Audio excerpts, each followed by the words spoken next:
Okay, welcome. It looks like the tournament has begun. I'd like to welcome everyone to the stream for the 2021 Susan Polgar Foundation Girls Invitational, held online this year. Today we'll be analyzing the games that are going on, as well as interviewing several people. Susan Polgar will be joining us at 10:15 Central Time. And let's get started. Let's get the field. Okay. Just this.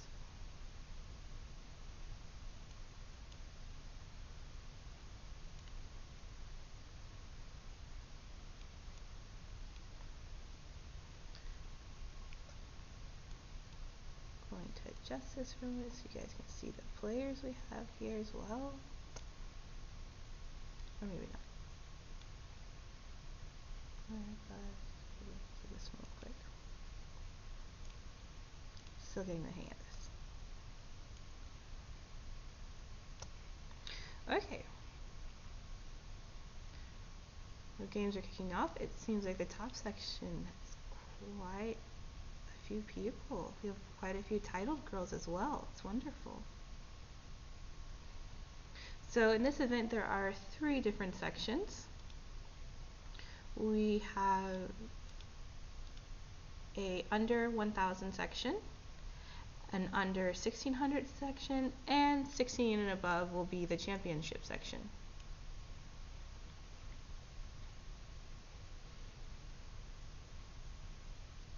So let's get started and look at some of these games that are going on.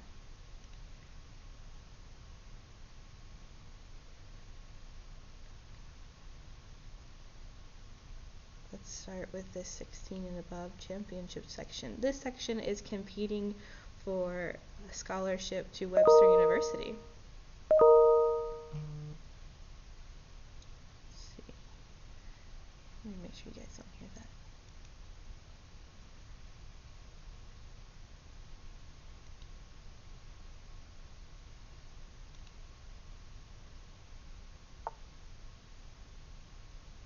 Here we go, the games have begun. We'll also be having some guest analyzers joining us, different Webster University GMs for this stream.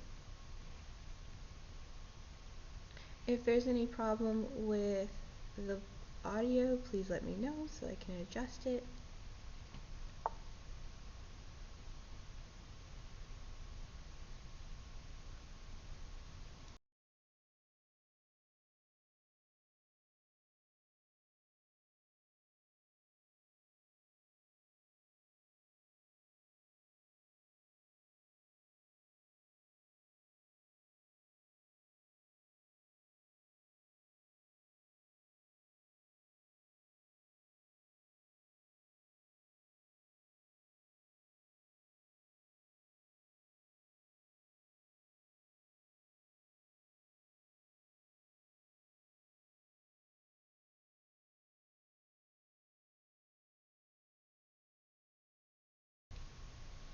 Having some technical difficulties here with pulling up the games.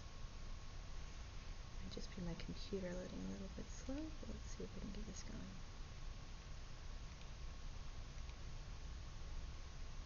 Go to in progress tournaments.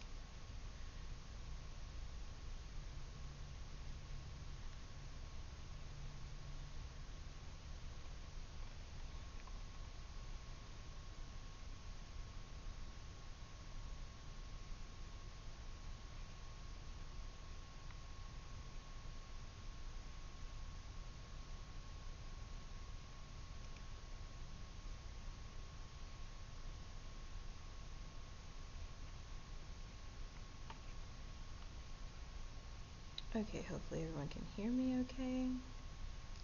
So I think I got the games pulled up now, at least some of them. Okay, we've figured everything out now, and we'll be talking about some of the games and some chess things while we wait for our guests to arrive. I actually have a few students that are playing in this tournament, so might look at some of their games a few times. But while we also wait for these guests, I would like to share a little bit about myself. My name is Anastasia Vishevany. I have been playing chess way too long to count.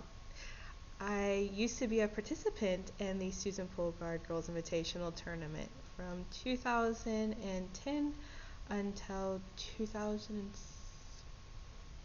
Let's see. Wait, did I stop playing? 18, 19? Hello, Judith.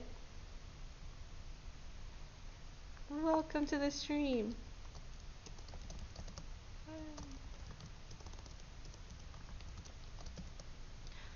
Maybe Judith will join our stream too.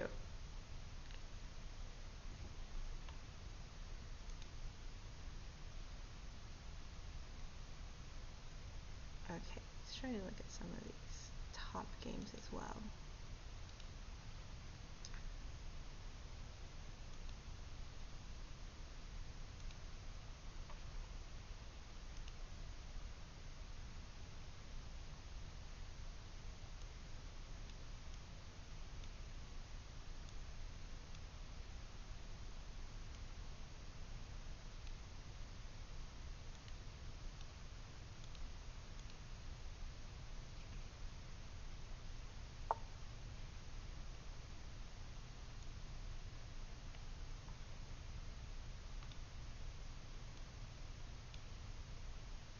Having some issues with resizing everything on my computer.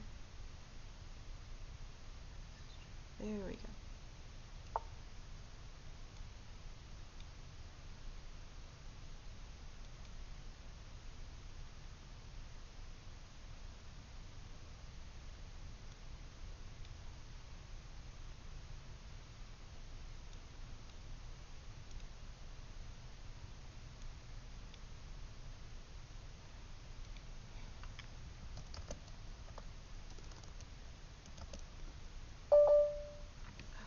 Our first guest has joined our Zoom meeting.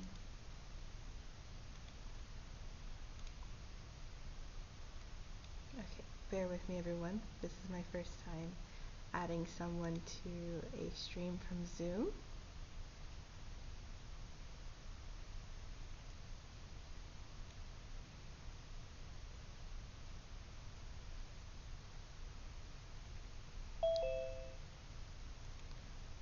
Let me add Susan to the stream. One moment, guys.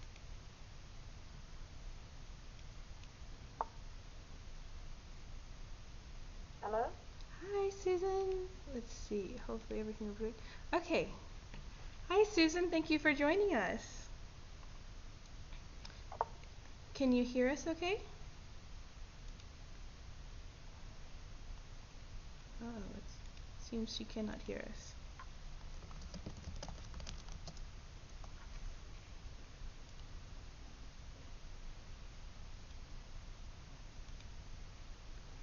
Let's.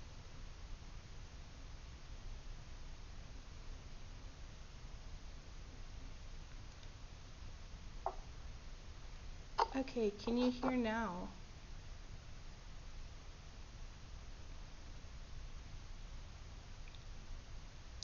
Can you hear me okay, Susan? It seems that she still cannot hear.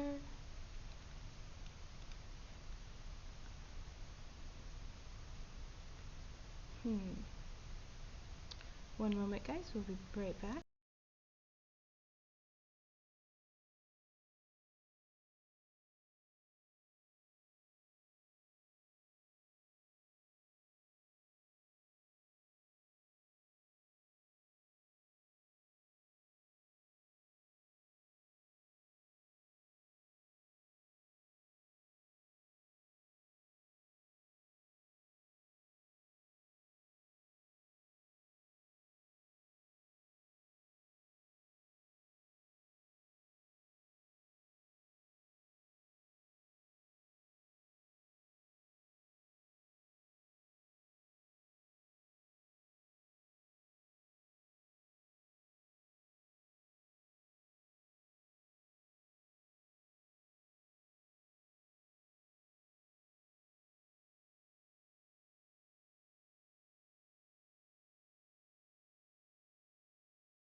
But I don't see you.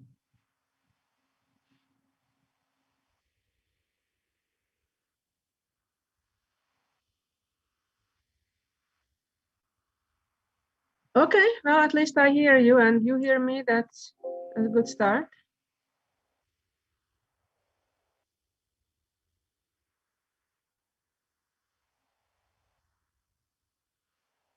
My pleasure. It's a great moment for me to see that after all these years, 17 years, the SPFGI is still here, still growing, even if it's still online this year.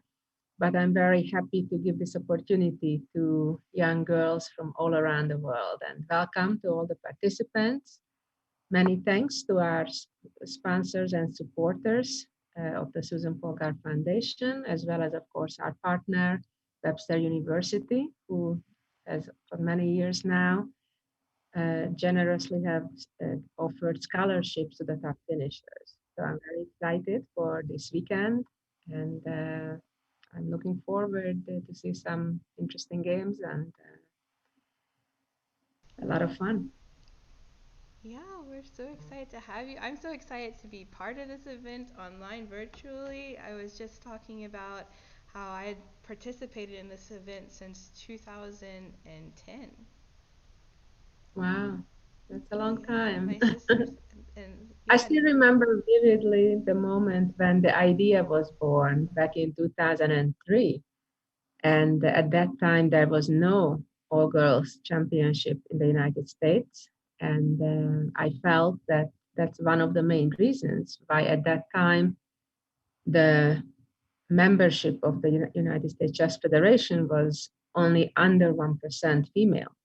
And I was asked to come up with ideas to help this. And this event was one of the ideas that was born, one of the first ideas of the Susan Polgar Foundation to change the landscape in America and, well, internationally as well. I'm so glad you had this idea. I remember. Can you still hear me, Susan, by the way? Yes, I hear you Okay, perfectly. great. Then I think the audio is working on both sides now. Uh, but I remember every summer that I participated in this event and how exciting it was. And when I first started this event, it was back when there was still training happening. So before the tournament would happen, there would be this intense training for like 2 to 3 days before the event. And I remember all of us girls having notebooks and taking all these notes, and what an amazing opportunity it was to be there. And just the excitement and being able to meet so many other girls. I also played in the event that UFCF started later, for also having a girls' invitational, but something about it wasn't the same. It was great to see another invitational for girls and that had high level competition, but that bonding, because you weren't there for a whole week, staying in the dorms with each other, having mealtime together, training together before the event took place, it made the Susan Polgar Invitational so much more special. Definitely, I think it was a lot of amazing memories, not just for me, but for the participants, their families. And I think one of the motto of the event always has been that initially it was only for American girls, that each of the girls that come to represent their states from the 50 states of the United States, they go back home and then they spread the word about the event, about chess, and what they learned at the event and inspire them, and then to spread that. So it was kind of like a grassroots movement. On one hand, of course, we wanted the girls to improve, but also to get inspired and motivated and be the ambassadors in their individual states. And I think to a good degree we succeeded with that. And I'm very proud to say that when we check back about 10 years later, when the event since the event started, we were told that the membership rate of female versus male went up from under 1% to 15, almost 15%. That's an So amazing jump, especially for yeah, that in the U.S. and girls chess. yes. So I'm very proud on behalf of my foundation and our supporters that we managed to accomplish this, and then of course others also followed suit in organizing some girls' events, women's events. But I think it was really important that we started it and inspired many girls over the years. And as you said, initially it was a lot more than just a tournament. And until the pandemic, of course, we held all the events on campus, first at Texas Tech, and then in the last, I guess, 10 years at Webster University Yeah. campus. And it was a great way for all the girls from around the country, and then later from all the Americas, Central and South America as well, come together, meet, make friends, learn from each other. And I know that a lot of girls who came to the event, they felt like, oh my God, I'm the only girl in my school who plays chess or in my chess club, Right. and or one of the very few. And it was so heartwarming to see that they were so happy to see that, oh yes, there are many girls around who play chess, who love chess.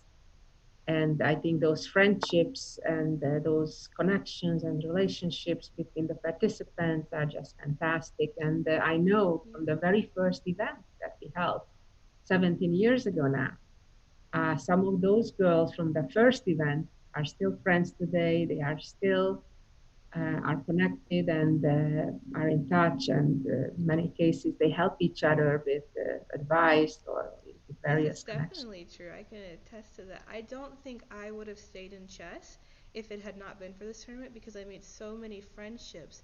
And those friendships, the girls also stayed in chess. And so we would meet up at tournaments with each other.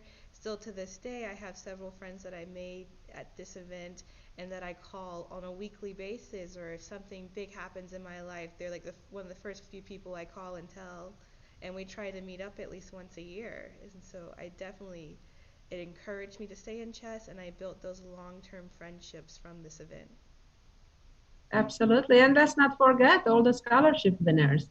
For some Yeah. of them, it was an absolutely life changing event. Like, for example, like about 6, 7 years ago, the representative of the country, Colombia, Luisa Mendoza, when she I won the remember she beat me to win that scholarship.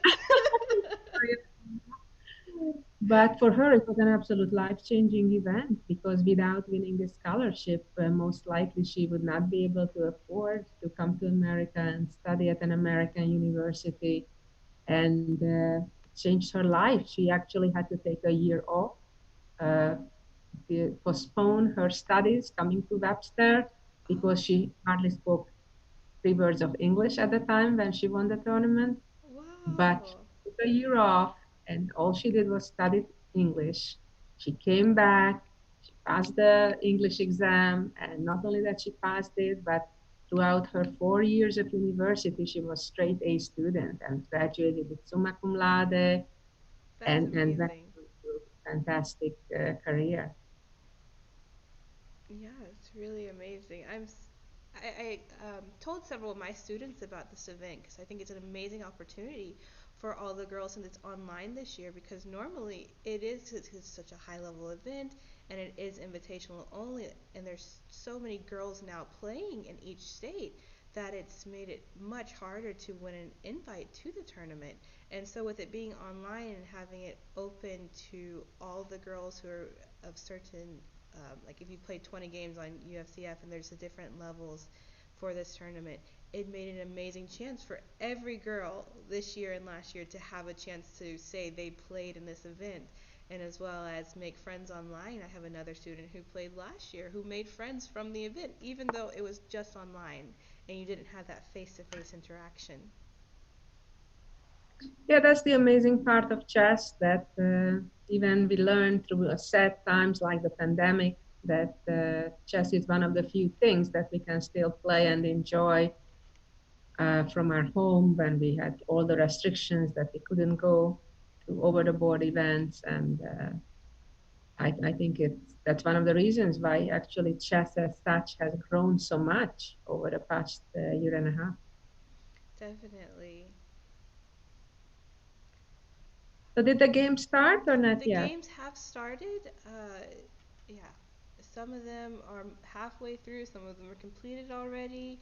The top game that's going on, it should be pulled up on the stream right now. Yeah, so I cannot see it, so I'm not sure Ah, how to make it work so I can see it as well, because I only see your picture right now let me. from an earlier invitational event that was in person. Oh no, let's see. Maybe if I do this, let's see if this works. Oh, but Okay. now it takes away your Yeah, video. excellent. Okay. So, So now um, you can so this is see, the but top game. everyone can hear you but not see you. Hopefully that's okay, and I'll figure out how to Oh, fix that. But yeah, this is the game going on from the top section right now. That's still in progress. okay. So for now we have material balance, and there is a D3 pawn for black that's somewhat in a jeopardy, or it may become, of course, the star of the game.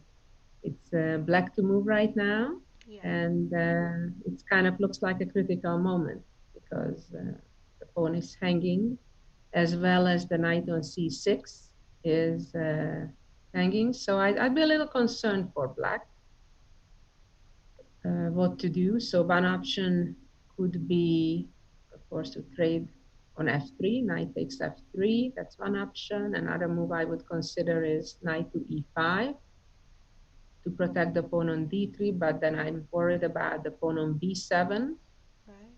staying behind. Then, of course, another option is to start by taking on d4. But in any case, I think white has a good way to recapture. So if knight d4, bishop takes back, if knight f3, then probably the queen would take back and follow it up with the rook coming to the d file, to d1, attacking that d3 pawn. So what I Oh. anticipate right now in this game is everything to revolve around that d3 pawn. And as we can see, oh, black played bishop Oh. c3. Wow, neither of the moves I anticipated. The white is Yeah. a much lower rated player, at least on the chess.com ratings. I'm not exactly sure Right. who the players are in real life. These are Yes. chess.com handles. And based on that, black would be the favorite of this matchup with over 400 points rating difference. Yeah, And that's not a move I even considered. but it has a idea. I understand why Mhm. black made this move. The idea is that if, let's say, white captures knight c6 and pawn takes and bishop takes and tries to win a pawn, then to have a double attack by queen d6, threatening checkmate on Mhm. h2, as well as capturing the bishop. Black is also significantly down on time compared to white, which I'm not Exactly. sure if this That, player does well in time pressure or if maybe that time is also playing a large factor in the moves they're calculating. yeah, so that will be very interesting to see. We can also note that the player, the black pieces, is a WFM, so probably a somewhat more experienced player than white.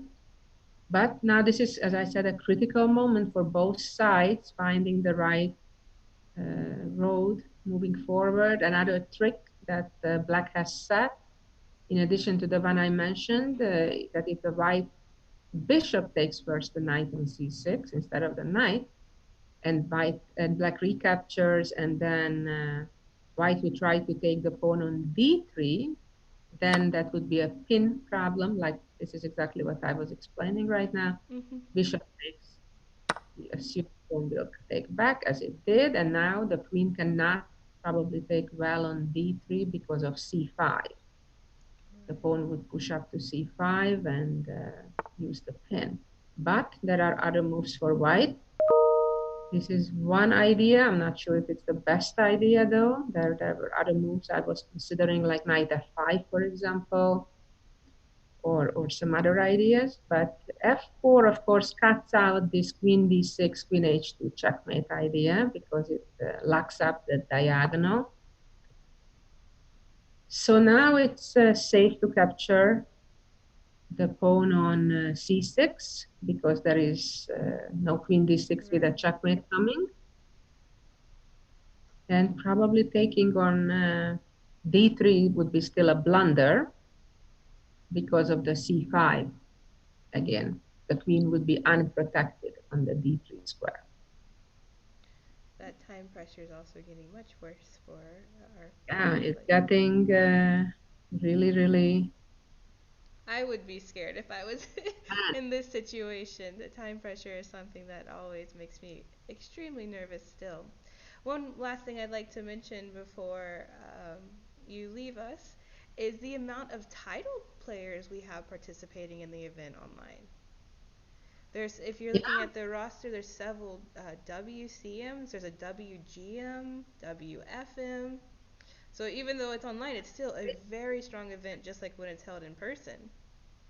yes, yes, I'm very happy to see that. And I'm hoping that in future years we'll have even bigger attendance. And I'm hopeful that the more attendance we have, the more sponsorship we will be able to secure. So I'm encouraging all the girls and their parents who are attending this event this year online to spread the word and hopefully make this event even bigger and better next year, and then we can have even more I look support for the forward to girls. seeing it grow and helping it grow. It is still one of my favorite events of the year. Thank you for joining us, Susan. My We look pleasure, and I'll forward be to back having you join later. us later. Bye-bye. Bye. Okay, and now let's add our next guest. This is Andrei. So one moment while we add our next guest.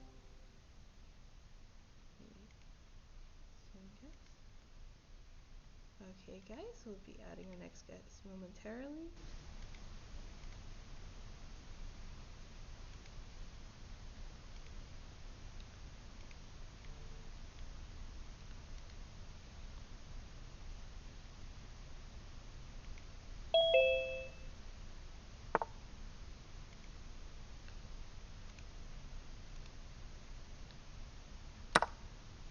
Hello, Anna. Hello, one moment while I add you to our Zoom call. For some reason the box I made for you has disappeared. Okay. Poof. You did some magic trick and you're up to your usual tricky games, and Yes, now the the box box. that you're Yes. supposed to appear in is gone, and I need to recreate it. I, I, is this live on Twitch or anywhere so I can look at the games or Yes, we are live on Twitch, and we are on what we're channel? Piano Chess 97, my own personal channel, but it might be Okay. easier for you to pull up the games on chess.com, looking in the tournament. That way, everything appears without a delay. Okay, I can see piano chess. Oh, we have 2 viewers. Yay, two whole viewers. Okay, hold on. Uh, Let me tell my daughters to announce in their Discord that Papa Botez is gonna be on the channel. How about that? That sounds great. Okay.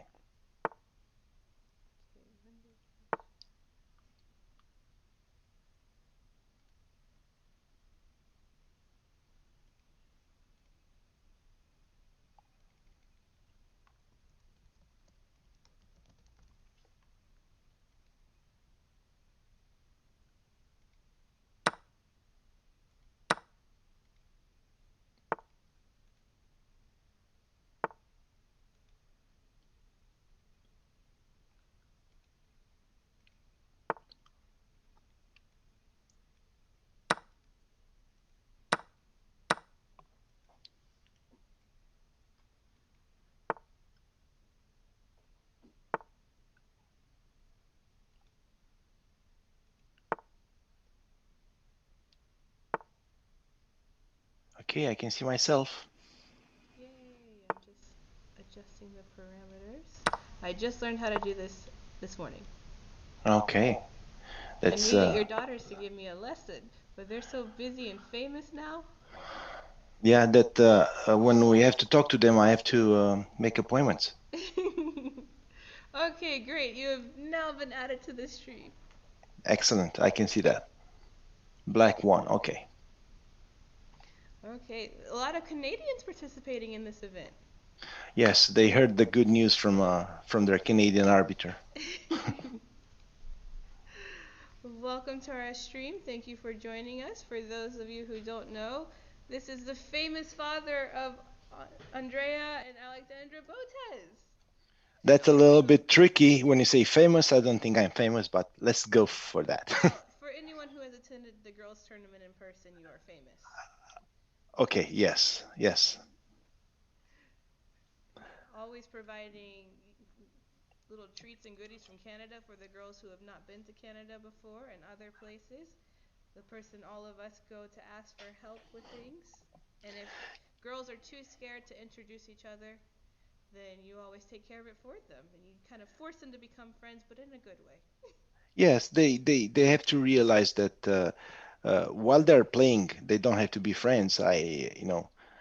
We went the other way around. They are so good friends and playing together that pretty much the chess was something that was coming on the no on the second idea where let's talk and let's continue the discussion ahead in the morning, and then you don't Yes, they didn't exactly. pay attention to the games. But of course there were the other way around where the girls were super really ambitious, and you can see that they hugging and playing before the game, and suddenly they play each other and they look at each other as their mortal enemy combat, like I'm gonna win just looking at you. I learned this from a guy named Tal or something. You know. Oh, the second round has just started. Is there anything you'd like to say about the event? Because you were not only a parent of girls participating in the event, but you've also been an arbiter for the event as well. So let me tell you a little bit of my background. So one of my daughters, my oldest one, Alexandra, was born in U.S. and obviously, if you're born in U.S., if you don't know the law, you're becoming a United States citizen by default. That's the easiest way to get the citizenship or marry someone or other ways. Anyway, so when she was 3 4 years old, we moved to Canada. But because of her citizenship, she was allowed to play in U.S. only events. And I was trying to travel with her around. We're living in Vancouver, Canada, so we're trying to travel around the maybe Seattle area, or we went one time to Atlanta, which was a huge mistake when she was first grade. But what I'm trying to say is that season just started those girls invitationals, and of course the first couple of editions they were for Americans only, and of course everyone knows that now you can participate if not necessarily in Canada. So I heard about this event. I think the first and the second edition already passed, and I consider that this is one of the event that are gonna really benefit her from all the from from every point. First of all, of course, the chess quality was good. Then travel and being a girls only event, it was at that time. So I'm talking about 2002. It was, I think, with the exception of the World World Championship, where there were boys and girls, they were the only girls event. The second one, it was a really minor one in Vancouver, where it was pretty cute, and we participated on that one. But when it came to international United States, I heard about this event. I couldn't say I was reading online. I don't think was advertised as good as it is right now. Of course, the internet existed at times. In case some kids might wonder if internet was invented when I was a kid. So the answer is no.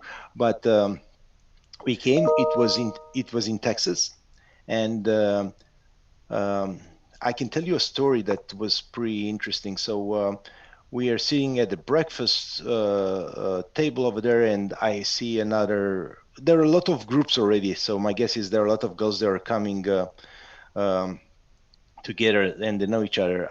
I know nobody, and of course, Alexandra didn't know anyone in the United States. We were playing in Canada, so I've seen another father and another with his daughter sitting alone, and I just said, "Hey, do you mind if I join you at breakfast? It's no one of the main reasons here is to make friends."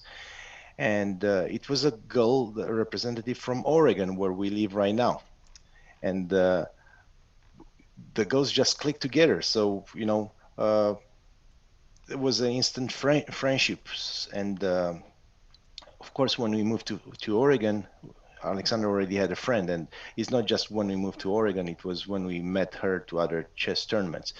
And during this time, I met a lot of parents and a lot of cookies. That's what I call the little girls because I they are sweet. remember. And Well, for you're like a whatever cookie reason, monster. yeah, yeah, that's true. I'm not gonna complain to that one, but the um, by the way, like I remember just the little ones that have a problem with me calling them cookies. I'm not Cookie. My name is Anna. Okay, not you, Anna. It was the different Anna. You never complain. You're a big cookie. I'm the most amazing cookie. Yes, and guys, let me tell you something about Anna. Anna always has, when she was playing, she had an awesome dress with a chess motif on it. Awesome. I did used to dress like a walking chessboard. No, that's too much. You're like obviously advertising for chess. Let's put it this way. I made chess look classy. That's what I did. Voila. That's German for here it is, I think. And the quality of the games, of course, increase year by year. So in this tournament being an invitational, usually you get the best girls in each state.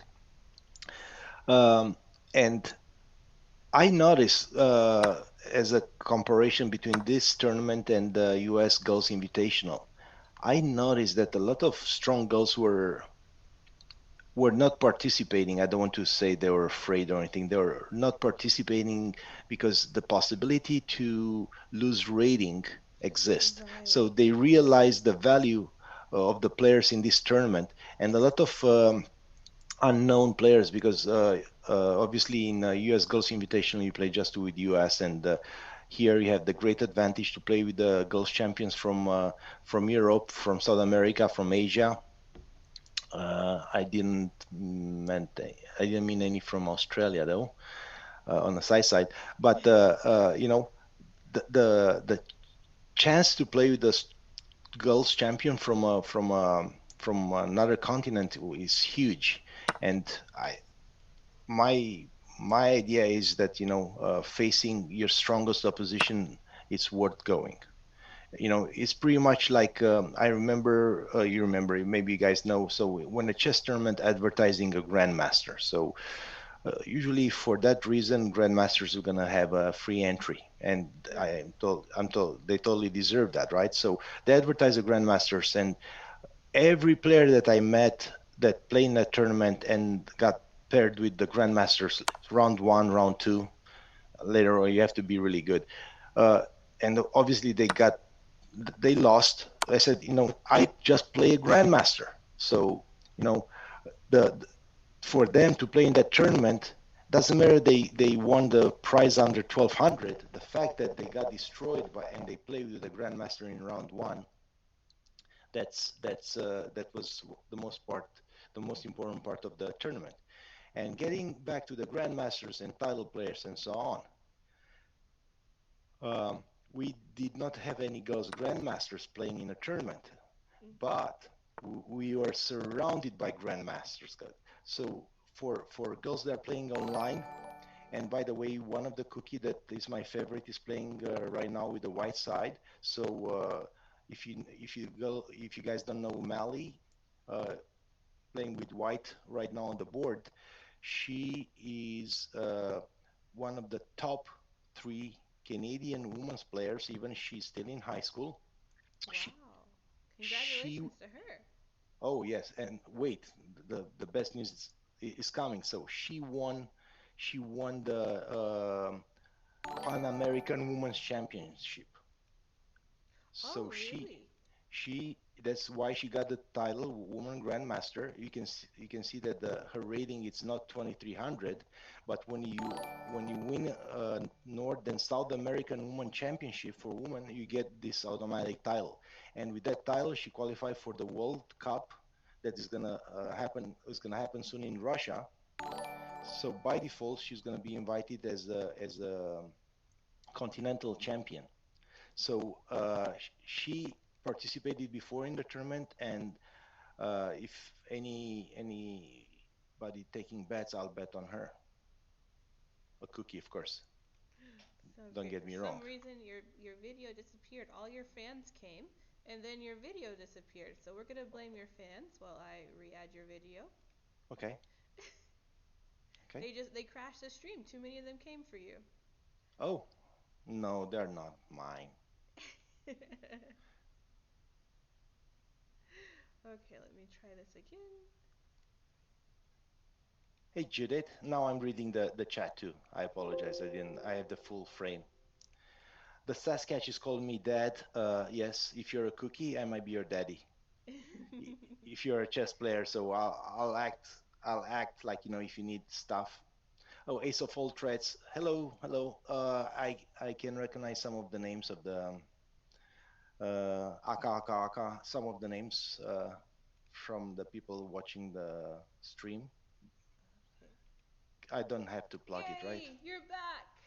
Woo! Hello, Okay, next time Jankimesh. your daughters have to give me a tutorial on how to do all of this. Yes, yes. Can I suggest you to ask Alexandra, not Andrea?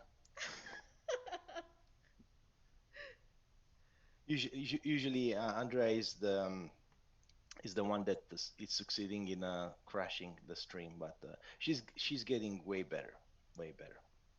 So Andrea and I have a lot in common. Yes. So if you want to join the how to destroy a stream, Andrea might be might be your guide. Okay, good to know. I think we So, all should say a little prayer for Judith over here. She's managing over 150 webcams for this event, and I don't think we've recognized her yet. So I'd like to take a moment to say thank you so much to Judith for running this event. And I'm sure it's more than slightly overwhelming, but she's doing an amazing job so far, and we haven't had any major crashes, which in itself is amazing. talking about Judith, I want to tell. So I met her obviously through the Susan Polgar Foundation, and it's one of the arbiters, that whenever you go to a tournament and it's super well organized, you cannot do not notice. So she's a tournament director over the board in California, and I've been to several of her tournaments. And as a chess dad, guys, I've been to a tournaments where pretty much I came half an hour before the organizer opened the door, the when the door supposed to be the tournament supposed to start, and they came like halfway on the round one. And if you can imagine anything opposite of that event, when everything is organized, everything starts on time, where there are no when there are issues, but where all the issues are resolved on the proper way, that's Judith. So getting back to Judith, thank you, Judith, for organizing this, and I thank you for, in the name of all the chess parents and the chess girls that are playing here in the tournament. Okay, now Let's let me clap for tell you. Judith. Everyone, even though you can't see the stream, we'll all just clap for Judith. She definitely deserves it. So for all the people watching the stream, and let's say you are not a parent yet, you might be 16 years old or 19 years old that is here for Anna. Anna is married, by the way. Um, I'm kidding. I'm teasing. Okay. So this type of tournament that Susan Polgar Foundation is organizing, um, I think is going to be always in the top of my preferences. So I was mentioning before the fact that people are going to play in a tournament just because they have the chance to play with the only grandmaster register in a tournament, or forget grandmaster, FIDE master, and going in, and all the girls going to this tournament. Webster has one of the strongest chess team in the world, and when I'm saying in the world, it's pretty much the players that are playing in this team. If you create a team and you take the Webster team in the Olympics, that team is going to be top 10, to realize how strong it is. So is gonna be right there fighting for medals with Georgia, and okay, you get the top three out, but the top four for sure. And to be surrounded as a kid by those grandmasters, international masters, you're gonna find a FIDE master, but he's gonna be maybe 13 and already in college, so a genius. Let me call it that, what it is. So being surrounded, and all are super friendly. I remember uh, all the grandmasters are answering all the silly questions, chess related silly questions. Awesome, awesome. Again, not everyone is coming from New York, where you can find a large number of grandmasters, or maybe I don't know, Los Angeles and San Francisco, or Texas in Dallas. There's a lot So in Dallas. yes. Oh, by the way, so you guys know that I live in Portland. Guess the number of grandmasters that have their residence here in Portland. Anna, I give you three chances. Two? No? One? Yes. No way, only one? Yes. Yes. We have Wow. one grandmaster, and to be fair, he just came here when he got retired. He was living his in California, and he just moved here. He played in the chess Olympiad. Obviously he's not young anymore, just his heart, and he's still traveling and still playing. But we have just one grandmaster, and guess what, guys? We have an international master, and that international master, it's a part of Webster University Chess Club. You know who I'm talking about? Anna, any idea? In Oregon? Yes. You have just Where did one. Grablinski go back to? Grabinski, yes. Oh, he was Aaron. right, I guess. Yes, Woo! yeah, yes. Amazing! So we have one international master active and one grandmaster active. That's all in Oregon. So realize that the girls from Oregon going over there, and being surrounded by high level grandmasters. Yes, Tarjan is I think I'm talking about him. He lives in Oregon, the only grandmaster.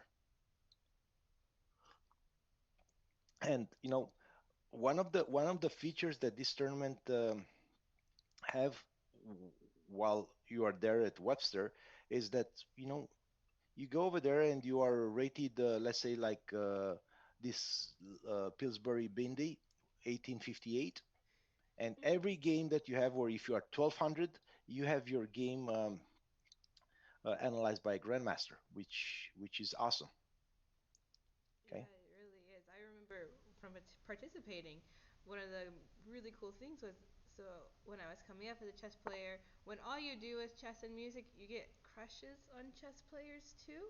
And we're not going to name names here, but some of the grandmasters that I used to have a crush on attended Webster University. And so when it was time to get my game analyzed, I could go to the person I had a crush on and get it. And as a girl, that was just like, oh my gosh. It was like Mm. meeting a celebrity, and he was telling me how to get better at chess. Amazing. Yes. Now I was wondering if my girls had crushes on Grandmaster. It made me think. Um, they hide it well because I don't remember. I don't remember. I think from a certain point of view, my girls were kind of clueless when it was coming about grandmasters, how they look alike. Because also in Vancouver, in Canada, where we had, again, we have just one grandmaster who was retired. He played. He is famous, Suttles, James Suttles, uh, but he just show up sometimes at a tournament. I remember uh, visiting Keresh Memorial. That is one of the two FIDE tournament in Vancouver, Canada, every year, and he came just to see who's playing. Let's put it this way: he was retired, and I think if he would participate, he was still winning this one with 7-0. So that was the level. So he came and I remember one time he stopped at Alexandra's board. She was playing the only other girl in the tournament. So Oh wow. again, the girls were not in huge numbers that time. And he looked at the game, and Alexandra, I think I just help to play a Budapest Gambit. And of course, I was just reading half a book for her, and then whatever I was able to show her to how to play, she played totally wrong. That that's my blame. So, So, would it be your fault? oh, that's what just I said, and it was funny because Grandmaster Duncan Suttles looked at the board, and the game ended in a draw, and said, her opponent just missed 25 chances to win. Let me show you the first three. Bang, bang, bang, bang, bang. And it was so obvious that I asked Alexandra not to play the Budapest Gambit anymore. And okay, so that's okay. Now I'm getting old. Let's drink caffeine and uh, tell us a little bit more about you, Anna. So how is to be married the Grandmaster? Mm, I'm married to my work right now, which is at Webster University. I got to have my childhood dream come true. I used to always want to be part of the chess team or part of Webster University and working with and for Susan. And last year during the pandemic, I got an opportunity to do that. And so now I, I work for Webster in the I'm Spice so happy department. for you. I'm so happy for you. I think right now you are one of those people that when they wake up in the morning and they going to work, that's not work. So the work might be when you're coming back home and you have to cook and and clean eventually or Yeah, coming do in any is chores, barely right? work. Occasionally it's a little stressful when there's lots of things going on, but for the most part it's amazing. I get to play chess with GMs every day. In fact, the most amazing story, which more funny I have is when I first started working here, and for like the first 2 months, I would say, I was playing this one Spice player every single day and Blitz with like no fear at all. But every time I would kind of be winning, but I would never actually win. And I assumed they were like good because they're on the Spice team, but I didn't know how good. And then after 2 months is when I find out that he's a grandmaster. And so everyone was letting me play a grandmaster with no handicaps at all every day. But it was an amazing experience, and I think my chess got better, but I'm not too sure. So what I understand from what you're saying that you're playing without fear against this person, it's a GM or games. That will tell me how clueless you are about your game because you might be one of those cases where everybody is where he's playing with a very good player and said, I think by move 25 I was still good and I make that mistake. But in fact, if you put that on a computer, it's showing like by move 10 you are -2, even if the number of pieces on the board are the same. Well, it depends. Sometimes, like, if I'm getting crushed, I know I'm getting crushed. But occasionally, I would remember, I'm like, okay, this is all still from the book. I'm supposed to be winning here, but how do I go to winning? And then I would go from this is supposed to be winning to just dead. So did you get any draw against this player that later uh, you find out that it's a grandmaster? I did, but only after they started giving me some advantages once I found out they were a grandmaster. I Okay. haven't been able to beat or draw them yet, but I also only play blitz, lots of fast chess. That's good. That's good. And also, I understand that Webster has a new coach, one of the best player in the world. We do, and he'll be joining us on the stream later. His name is Liem Lee, and he is now the director of Spice, but I won't say too much about that since he will be on the stream later and talking about it. And because you guys know that I'm Canadian, I can say that part of his family is Canadian. Oh, really? Uh, I learned yes, and something new about my boss today. and somebody from his family just play in the Canadian Woman Close Championship Well, now I'm gonna because That's she's a awesome. double UIM and she lives in Vancouver, Canada. When he joins the stream later, we're going to ask him about that for sure. So anyway, if he's confirming that, tell him thank you from the Canadian chess community for helping Canada become greater again. I will indeed. Lots and lots of Canadians on the top boards or top three in this event. Yes, can you show a standing maybe? Yes. Oh, one already. Let me close it. Nine. Who did you say to show again? I'd like to see the standings after. Standings? Yes. Yes. I know how to do that. And hello, Nicola. So, Anna, in case you don't know, Nicola Stochin is one of the Twitch chess supporter. I'll say number one in the world. Oh, wow. Uh, and he's here in the chat watching. So, Well, Nicola, I would welcome. like Thank to you. thank you for coming here, and I can tell you this is the best tournament in the world. Ooh, And under we're watching. 1000 section is in round 3 already. We're getting ready Okay. to invite Glenn Planner, but here is the rest of the standings. Let's see Okay. how many Canadians are. Ooh. Can you present it on the stream? I don't see. I see the game, Mali's game. Oh, you're right. It's not showing. 1 second. I totally know how So to do for you this. guys don't know who the Canadian girl on the board over there playing with white WGM. She's the current continental champion for Americas, and we're gonna represent Canada in the World Cup. I think in Sochi coming soon. Okay, if you move my picture away, we can see the flag. So on the first place, it's a Greek player, right? Yes. There we go. And I don't see the flag, but on the second place might be okay. That's it's too small. It's You gotta get better eyes. So first yes, place we have a Greek player, and then second place is Azerbaijan, and then in third right now it just says international, and then okay, fourth, which is actually tied for third, is Canada. Actually, technically they're all in first. right. Games are Because still being she played, but still plays her game, so she might get. I think this is still the round two. yes, still round 2. The only section in round 3 would be under 1000, which is where some of my students are playing. So by the way, guys, if you notice, that's hello, Jin Sensei. If you look at the names the girls are picking for their nicknames, I'll say those are pretty funny, like Tammy Flakes, Conrad Eyelash, obviously. Uh, we have a Meow on the fifth place, right?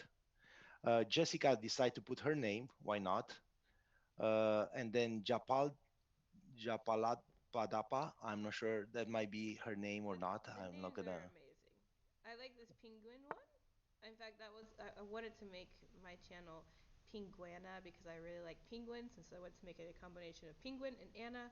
But there are too many chess players who have penguin in their name, so I couldn't do it. And some are grandmasters, right? Yeah, I can't compete with them. Not yet. Soon, but not yet. Very good, very good. Okay, let's scroll down. How about let's give some attention to the bottom of the standing, because usually not a lot of people are talking about who is on the last place. So uh, scrolling down all the way, we're gonna see some players there. There's just too many players. My computer can't load them all. Oh, I see. No. So what's the total number of players in the tournament right now? Let's ask Judith because I don't know the answer to that question.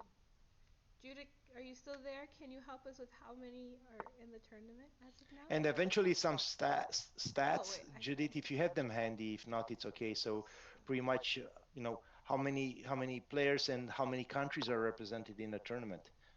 Okay, so in the championships section, we have 55 players. Let's see, what about the other sections? Because the other sections are just as important, even though they're not competing for the scholarship. They're working their way to get there. Yes, And let's go to under 1000 cookie section. under 1000, all the little cookies, we have 21 players. and I think 120 players. Thank you, Judith. So if you guys, I was, in fact, I started mentioning. So if you guys are young, you're gonna get married, maybe. I hope, and you might have kids and you might have daughters. So in that particular case, I totally recommend you to teach your girls to play chess, and to plan for the future. Plan to bring your girls to Susan Polgar Girls Invitational. That'll be an awesome experience for both of you as a parent and for your future daughters. If you guys already have, married, and you already have a daughter and she's too young, so any you can start teaching your kid. Okay, I'm not gonna mention daughters only, but uh, I'm gonna say daughters, but I think about your kids. So you can start chess, teaching your kid when as early as 4. Based on experience, and this is also coming from Susan, or from Susan parents, you can start a little bit later, something like 5, if you consider that the time that you spend teaching a kid at 4, um, is not going to be as useful as start teaching at 5 or 6, because obviously they're older and they can retain more. But as long as you teach them chess as a game, as a play, not at some activity that is just kind of mandatory, like school or something like that. So just make it for fun whenever they feel like.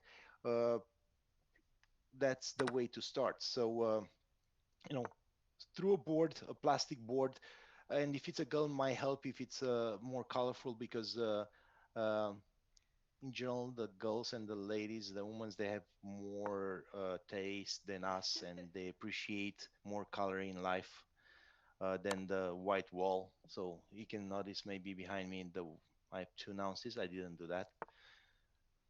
See, I So decorated it with this lovely spice banner. Had to haul it all the way over here by myself.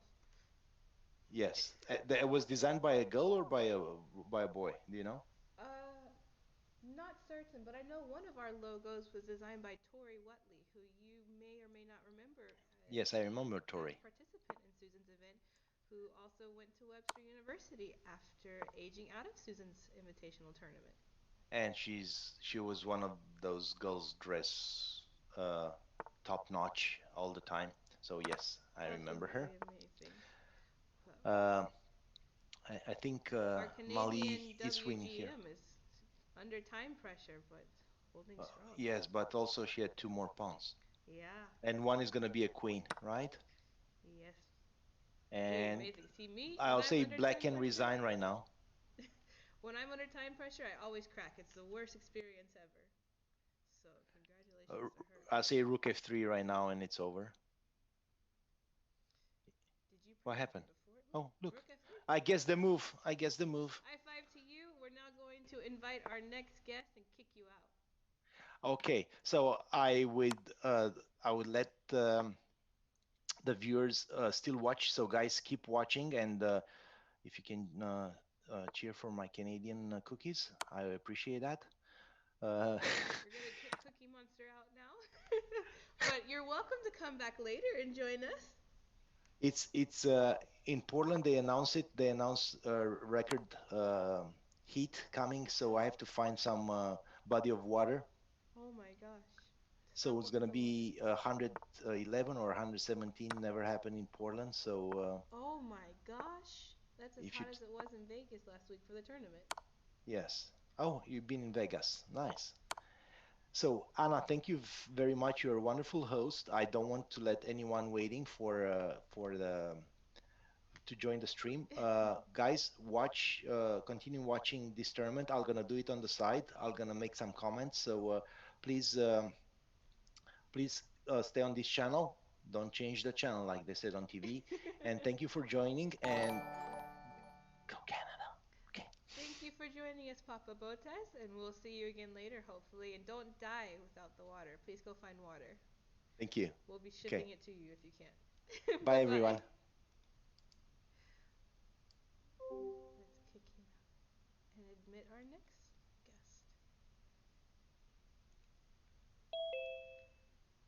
Hello, Glenn. Thank you for joining us. Okay. Glenn has to unmute his microphone.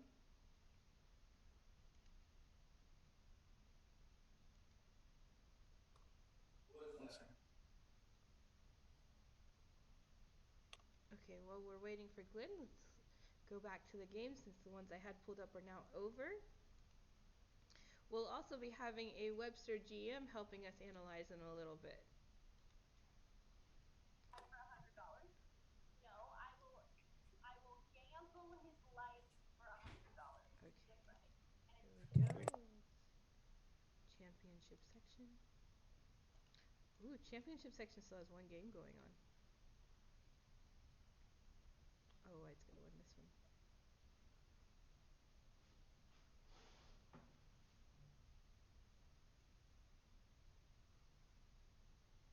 Okay, while we wait, let's pull up some more games. Thank you everyone who's joined us so far. Oh, under 1600 section to start at round 3. Let's pull that one up. Pretty exciting stuff going on.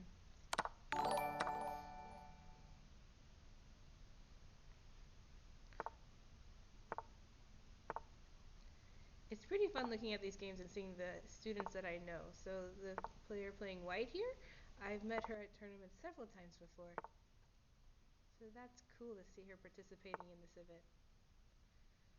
She knows her endgame stuff. Let's see.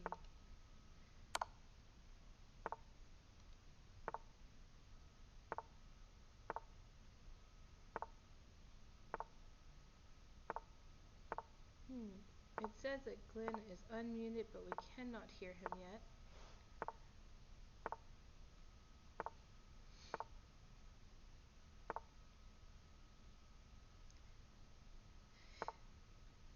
When I'm analyzing these games or like looking at them, it keeps telling me to join the tournament.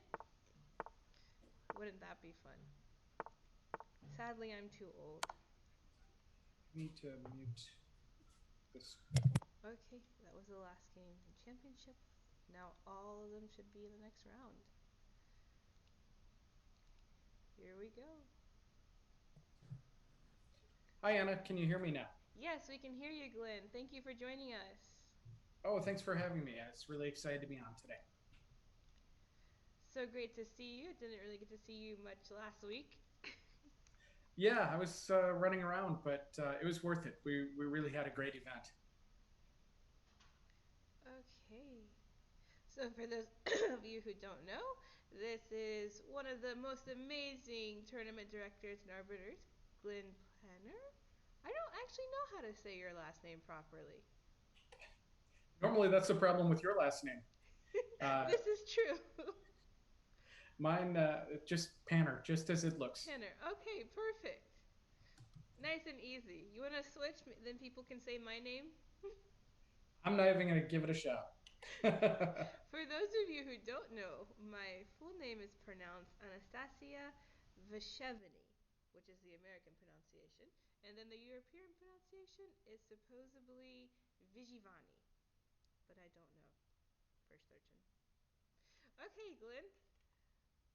Thank you for joining us again. We're excited to have you. We have some games we can go over, but have you been involved in the girls' event before or anything with it? I haven't been involved in the Invitational one before. I have been a number of times involved with Susan's World Championship for girls and boys. Oh, And I great. believe the national one as well. Those ones are really big. Uh, Two of her tournaments for boys and girls were held in New Orleans for a while, and I am proud to say that I was a scholarship winner both times it was held there. Just gonna brag on myself for a moment. Awesome. You deserve to brag on yourself. I had to beat some higher competition, so those are some of the accomplishments that I'm proud of. Oh, so Judith's letting me know some of your accomplishments so we can let everyone know. Organizer of the Year and TD of the Year in 2019. Sound correct? Actually, TD of the year 2020, which is kind of funny since there weren't very many tournaments. Well, congratulations. Here's me applauding. Hopefully everyone else will clap along even though we can't hear them. Not an easy accomplishment in 2020 with how few tournaments were run. No, but it was a great honor. I was very proud of. Well, we're glad. Glenn is really amazing to work with. I got to work with him last year for the Spice Cup tournament, which some people in the championship section qualify for. Maybe we'll see some of the girls participating this year. That would be amazing. Well, absolutely. I'm looking very forward to working that again this year with you and with Judith again. Yeah, and, me too. For it's those already on my calendar. Spice puts on this large tournament every year called the Spice Cup tournament, and you have to have a certain rating to be able to join. Well, Judith's mentioning other accomplishments you have. But this year it will be held here in St. Louis, Missouri at the Clayton Plaza Hotel, October 17th through 22nd. Soon that TLA should be up on Chess Life, and we hope to see some of the girls who are in the championship section joining us, as well as some other players. We're looking forward to having in-person events after a year of COVID. It's been quite tragic. Speaking of in-person events, it was great getting a chance to see you last weekend, as quick as it was. For those of you that might not know, we held the National Open at the Vegas Chess Festival in Las Vegas last weekend and drew nearly 1,100 players in the largest return to over-the-board chess yet. And it was a really exciting event. I'm still kind of recovering from. I'm still recovering from it. The heat alone was the most intense heat I've ever experienced in my life. I think while I was there, the temperatures were around 115 degrees, and then I was walking outside too, which was not the smartest idea. But the tournament was great. I played in my first real over-the-board tournament where I wasn't just a house player in over 2 years. And I was quite proud of my performance. Got 1.5 out of 3, which is better than losing all the games like I was expecting. I think a lot of us were in the same boat. It was weird coming back, but so good to see so many old friends and make some new ones. And definitely. It was we were very pleased with it, and hopefully next year it'll be even bigger. Hopefully. And hopefully maybe we'll see you here next year for the girls tournament when it's held in person as one of our organizers. That would be a lot of fun. Like I said, Glenn is an amazing tournament director. How's today's tournament going so far? Is this round 2 or round 3? We are in round 3 out of 7 right now. Okay, I need to adjust one of the audio settings. But one moment, technical difficulties. Glenn, would you like to brag on yourself while I try to adjust these settings? Or tell us how you met Susan and how you became involved with chess. Tell us a little bit about you and chess. I met Susan and Paul. Wow, I don't even want to guess what year it was. They were kind enough to come to Chicago for a simul, and I met them there. And then we started working on some projects together. In fact, the very first Susan Polgar World Open for boys and girls took place at the Las Vegas Chess Festival. In fact, the first few of them did. And I was a big part of that. And, it's great to see those continue and to grow over the years. I see that we have, which one is coming up in Seattle? Is that the Boys and Girls World Open for Susan? I'm not certain. I maybe should know, but I'm not certain which one's coming up in Seattle. Maybe Judith knows and could post on the stream chat. Yes. I'm not sure which one it is either, but it's grown over the years. Susan and I had a great mutual friend in in the late Savan Meridian, so we got a chance to do a lot of things together, and then the last several years, I've been a part of the Spice Cup and kind of a friend of the Spice program, and I really love what you guys have done at Webster, and it's it's so impressive to see. Okay, Judith said it is the Susan Polgar Foundation National Open that is coming up. Okay. Yeah. It's a great event. It's in Seattle this year, and so if you're located in the Northwest, or if you don't mind traveling to the Northwest, definitely look it up. It's the foundation always puts on a wonderful event. Wonderful. Hopefully this stream will draw more people to that event. That would be most amazing. So Judith is telling me that the under 1,000 section is already in round 4, and we have a few that have perfect scores. How many players do we have going today? I think Judith said a moment ago around 130, maybe more. Oh, the number kept changing, which is pretty amazing. I think the most that attended in person when I attended the event was like 80. That might have been in counting the parents as well, but every year it's been growing, and it's just amazing to see all the girls in chess, all the girls who are staying with chess who I've been able to see like year after year. Because for me, when I started playing chess, there were no girls. It was me and my sister. We were the only girls that played in Louisiana for the longest time. When we would go and practice, there was no one except much older men. And as a younger girl, that gets kind of intimidating in chess. So it's amazing to be able to see events like this that have more than 100 girls participating, and girls who keep coming back year after year, staying in chess and encouraging the new generation that's coming. That's one thing that I really admire about what the approach Susan has taken. Creating an environment that is so friendly to foster the experience for girls, to help them grow in a comfortable environment.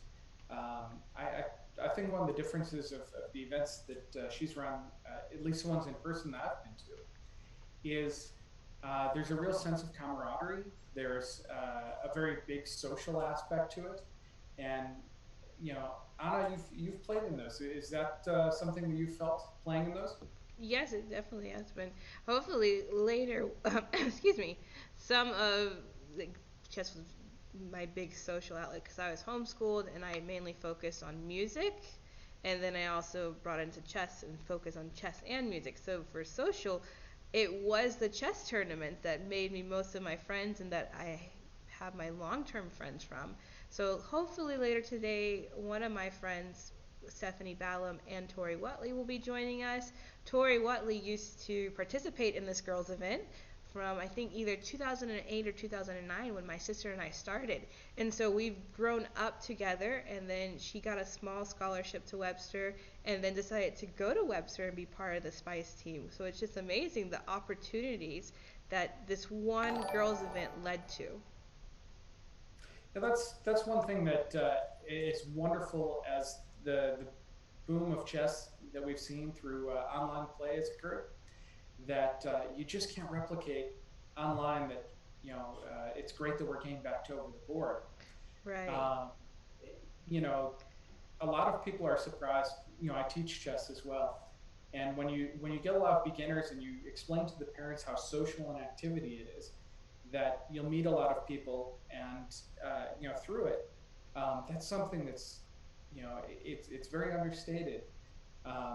When I started playing, as a junior player, I was painfully shy, and um, I was so surprised after my first game. Your opponent asks you, "Hey, do you want to go over this?" So you go to the Skittles room, and it's the most easy conversation that you can have because you already have something in common. You've created this game for good or for bad, and after you finish analyzing, you wish the person well, and especially in scholastic tournaments where there's tiebreakers, where you really want them to do well, so your tiebreakers are better. It really makes it easy to meet people, and just a great experience. So anyone who has children that are shy, highly recommend chess. It's an easy way for them to get a social activity going. Yeah, of course. I think another thing that, along with the social aspect, that parents aren't fully aware about, like their child, because I think there's this still that stigma behind chess of, oh, if you play chess, you're like this weird nerdy person who has horrible social skills. But that's completely untrue. I mean, all my best friends and how I am so social has been because of chess. But on top of that, I don't think a lot of parents understand the scholarship opportunities that are available for their children, because they have their children in sports, and it's much easier to qualify for a chess scholarship, and there's more available now than for their child to risk getting hurt trying to qualify for a sports scholarship. Well, as someone who has a soon-to-be junior in high school, those things are important to hear. Yeah, that's another thing that kept me in chess, honestly, because I came from a family. There's a total of or it would have been 7 kids, 5 kids, and total of 7 in the family. And for college, it became a choice. Like, okay, your options are kind of limited because of just the financial situation and how expensive college is. And so one of the things that kept me in chess was knowing that if I put enough effort into it, not only it was something I enjoyed doing, but I could qualify for a scholarship, and later I did win several scholarships for college. Judith is mentioning, oh, Webster offers amazing scholarships. So they do 3 of the scholarships I won were actually to Webster University. And look, now I'm attending here. I also had won one to Texas Tech from one of Susan's tournaments back before the whole switch over. Speaking of things changing, and maybe you covered that on other parts of the stream. So if I'm repeating, I apologize. But with Grandmaster Liem Lee taking over the team, who is our next guest after you? Pardon? He's our He's the next next guest on the guest. stream. Well, this is a good lead-in for him. Yeah. Do you know, are there any? Is he continuing with things the way that they've gone, which is wonderful, or does he have some exciting changes in mind? A little bit of both, honestly. I'm hoping he'll talk about them, and soon everyone will get to hear. But it's been wonderful having this changeover. I was a little sad at first knowing that Susan was leaving, because Susan has always been my idol, role model. She's like a celebrity to me, and also a second mother. And so when I found out she would be retiring from the program, it was crushing to me. And I was a little worried because I knew that Liem was a former graduate of Webster, but I never had any experience working with him or not even talking to him at chess tournaments. But the whole switchover has been absolutely amazing. He's already starting to work on amazing things for the program and to help it grow. And like it's just amazing working with him. I wish there was a better word, but as of now, there's not a better word. It's just wonderful. Oh, that's fantastic, Susan. One of the hallmarks of what Susan's done at really the Webster program and wherever she's gone is incredible preparation. You don't win as many national championships for collegiate chess as she's done without being excellent in preparation. And I would imagine that she put the same sincere thought into her replacement as she does everything else. So I would imagine that Grandmaster Liem is very well prepared. Indeed, we've already started some training, and he has such care for the students. And one thing that I really appreciate is with Susan, because Susan just amazing. She also had this motherly aspect of the way she handled things. So being part of Spice was like being part of a family. You felt comfortable and safe. There are family events, and Liem is really trying hard to keep that part of Spice still, to where everyone feels connected to each other. You're not ashamed or embarrassed of anything. Everyone knows what they need to work on. And so that is something that Susan had, and Liem has continued to keep it as part of Spice. So it's not just like you're going to school or going to training and then you leave and no one cares about anyone. Instead, we have like team building and we're going to have events and we'll have holiday parties and things like that. So it's really important, and I'm excited that he's chosen to keep that as part of Spice. Well, I think, you're really a key to the picture as well. I mean, let me brag on, my turn to brag on you a little bit. Um, you're going to be really the key link between, Susan, Susan's program and Liem's program. And that continuity can't be understated. And it was so great working with you at Spice Cup last year. I think that you're such a underrated key to the program. Thank you. I appreciate that a lot. The Spice program has already become my home. Everyone here is my family, and I'm super excited to be running Spice Cup again with you this year. I had such an amazing experience last year, even though it was a little bit overwhelming being thrown into like such a big event and helping organize it. This year I feel confident, and I can't wait to see you and everyone else there. Absolutely. Now, people are here, I presume, for the chess and not for me. Um, who are the favorites of the event? I'm just kind of coming in, a little bit cold. Or the game that we have up right now. Um, who are the players involved? One is one of our title players. I have to pull up the spreadsheet to see what their real name is, but they have quite an amusing picture. And Mr. or Papa Botez was saying how the usernames people have chosen are quite amusing, and I have to agree. I'm very partial to penguins, and so I'm rooting for white right now. They have the most adorable penguin picture, but they're also a little bit of an underdog, and it's exciting to root for the lower rated player sometimes. Another favorite, I think, of the tournament is going for the championship section. Let me pull it up again one moment because I don't want to say the name incorrectly. But it's a Canadian player. It's a WGM, so that's really exciting to have someone of that level playing in the event right now.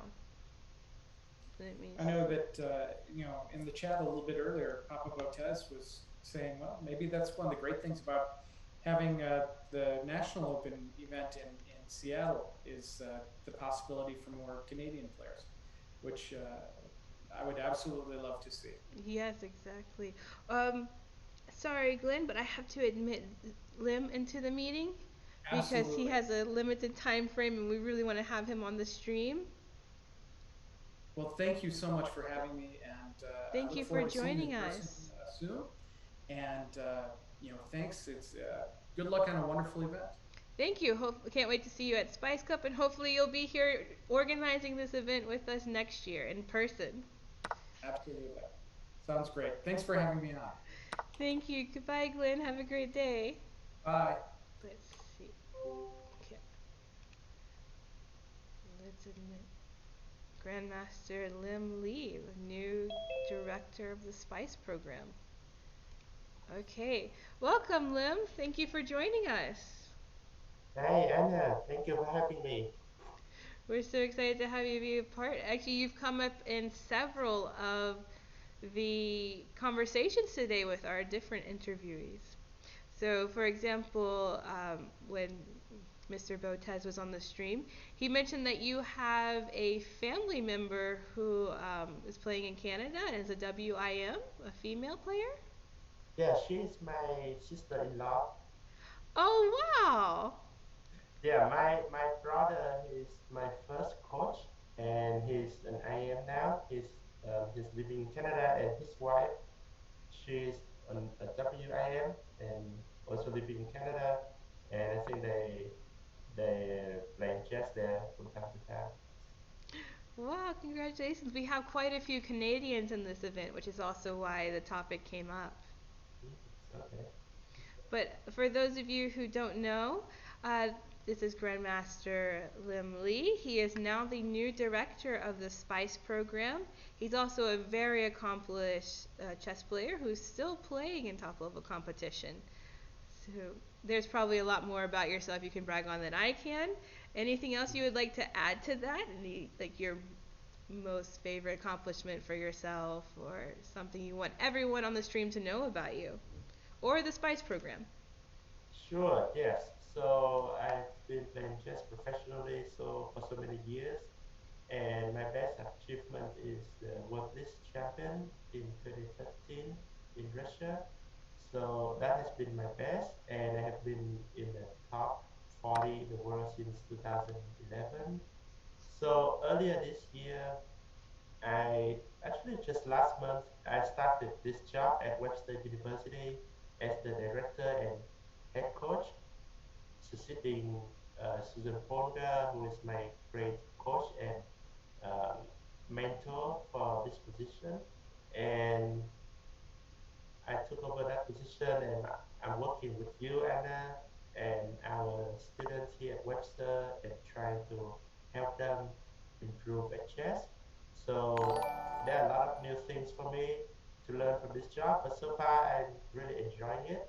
I like to see my students succeed. Their success is my success, and I would love to see chess become a more popular sport in all levels in the United States and in the world.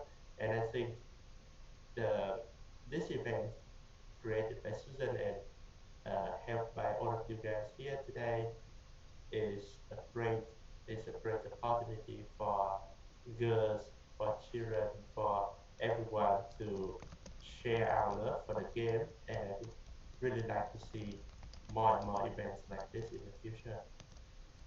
Yeah, it's great. We're looking forward to having it in person next year and having you be there for it because I don't think you've been able to experience this event in person yet. I don't think you were Right. ever on campus during the summertime when it was held. Yeah, I only saw some of the previous events by photos or videos before, but I have never really seen it firsthand. So it would be really, really nice if we can have it in person next year. Yes, it truly is an amazing event. The girls are it's so nice to be around so many people who are excited for chess. That's another amazing thing about this tournament and when we have it during the summer is every single girl who arrives is so excited to play chess for the event, to see their friends, to learn. Normally there's a question and answering session at the beginning after the opening ceremony where the students or the girls who are there are allowed to ask.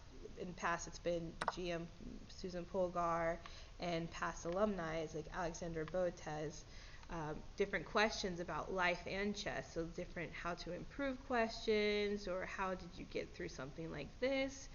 And that's something that we didn't get a chance to have this year just because of the nature of the event online. But I'm sure that once we have it in person next year, everyone's looking forward to that. So I've just asked the chat if anyone has any questions for you, just like we normally would ask at the opening ceremony. And so far, no one's asking questions, but it also could be since the girls are playing in the tournament and not watching the stream. Mhm, mhm. Yeah, if anyone has any question, I would be more than happy to answer them. In the meantime, how's the tournament going? Tournament's going really well. It's a couple of favorites, lots of Canadian players. My favorite player right now is an Armenian player because I'm obsessed with penguins and they have penguin in their name and as penguin as their little avatar on chess.com. So I'm partial to the penguins. Okay. I think we're in round 3 for the top sections and then round 4 or 5 already for the lower sections. Oh, we do have a question for you now though.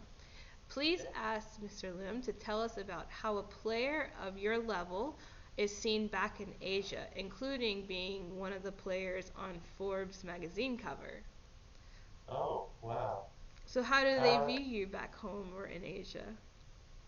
yeah, I could say in Vietnam, people know me quite well because I am the first athlete in any sport to win a world championship title. So in Vietnam, in my country, it's a small country, but there are lots of people. I think the population is more than 100 million people now. So um, we are not really known for our sports. So when I got that championship title in 2013, it was really a big deal in my country, and I got a medal from President of Vietnam. I got people. And also I got nominated to the Forbes magazine, the Forbes Vietnam 30 under 30 in 2015, and I'm also in the Forbes Asia.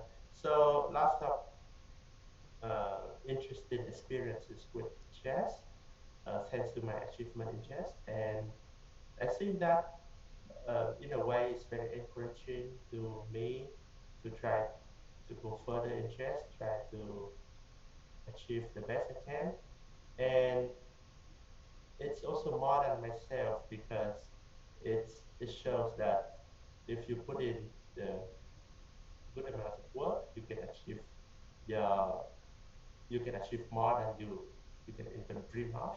And it's also good for chess because it motivated all other chess players in Vietnam. Now they look up to me, they want to achieve the same type of results there. Mhm. And chess is a lot more popular in Vietnam now than compared to 20 years ago when I just started playing. So that is really good. In Asia, I think I'm not that famous in general. In the chess world, yes, people would know me, but overall, I don't think it would be people would recognize me. Let's say if I walk down the street in Bangkok or somewhere or Singapore, I don't think people would recognize me as well as in Vietnam. But I think chess-wise, I think we are doing great in Asia. We have a lot of new chess players, new young and promising chess players, and lots of new tournaments for the younger players. So that is great.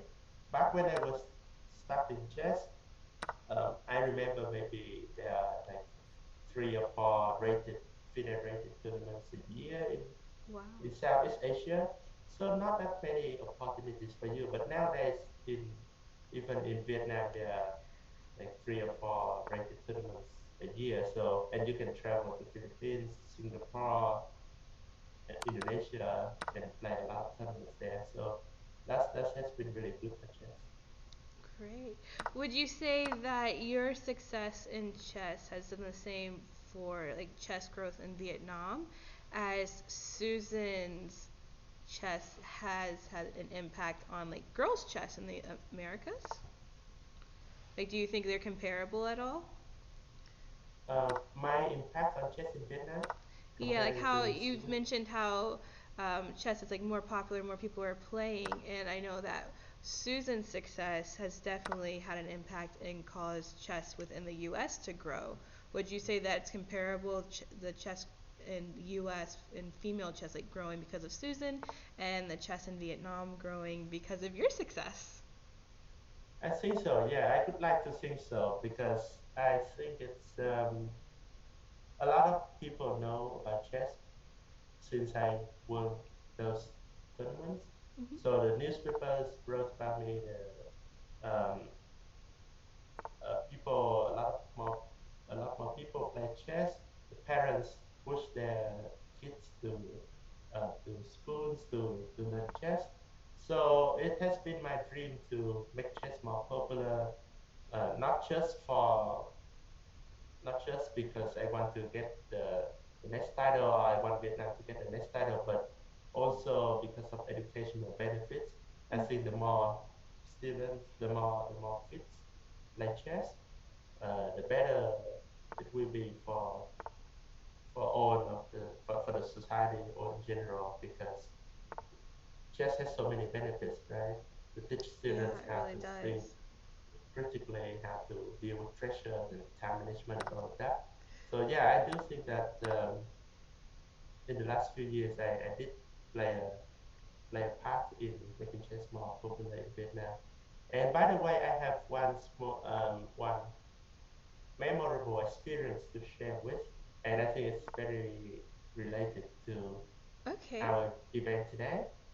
So in 20 in 2014, Susan and Paul they organized a training event for the top female players in Vietnam, Well, the event is in Vietnam, but the top players are from all over the world, Right, from I remember seeing Asia. pictures Yeah, online from the event. right.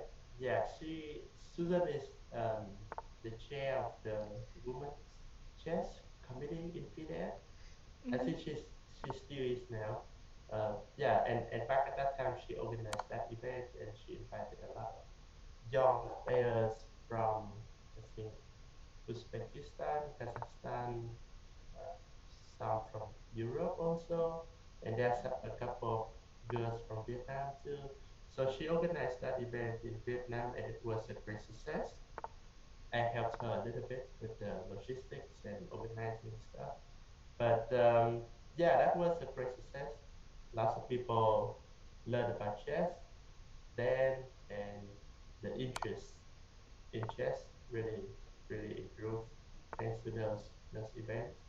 So hopefully we can have something similar in the future too. Hopefully, yeah. There was one other question that was asked in the chat for you. And it says that you mentioned getting one of your students into the top 10.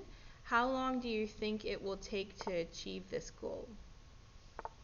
Okay, so yeah, that is like more like an inspirational goal. It's not like something really related to my job at Webster. It is something that would be really nice to achieve, and I do believe that I can help some of my students get that. But it's hard to set a time frame for it because a lot of it depends on how the students is performing, how many events we have, and a lot of other things. So I try not to put pressure on my students to do that. I just want them to take it step by step, focus on each game, each tournament, and try to do well. And I think in the long run, someone from our team will manage to do that. Definitely. Thank you. Okay, let's see. They said noted, shoot for the moon. Sure, sure. So I Okay. also like a quote that success is a journey, not a destination. So if you shoot for the moon, if you set your goal high enough and you work really hard to achieve them, even if at the end you do not achieve that exact goal for yourself, you may achieve something else. That something else may be even better or may just something slightly different, but if you don't aim high, you're not gonna achieve much. So yeah, so that has been um, my way to think and plan for that. Great, thank you. I think that answered all the questions that we had. Let's see. Still trying to figure out how to work in this stream. Okay.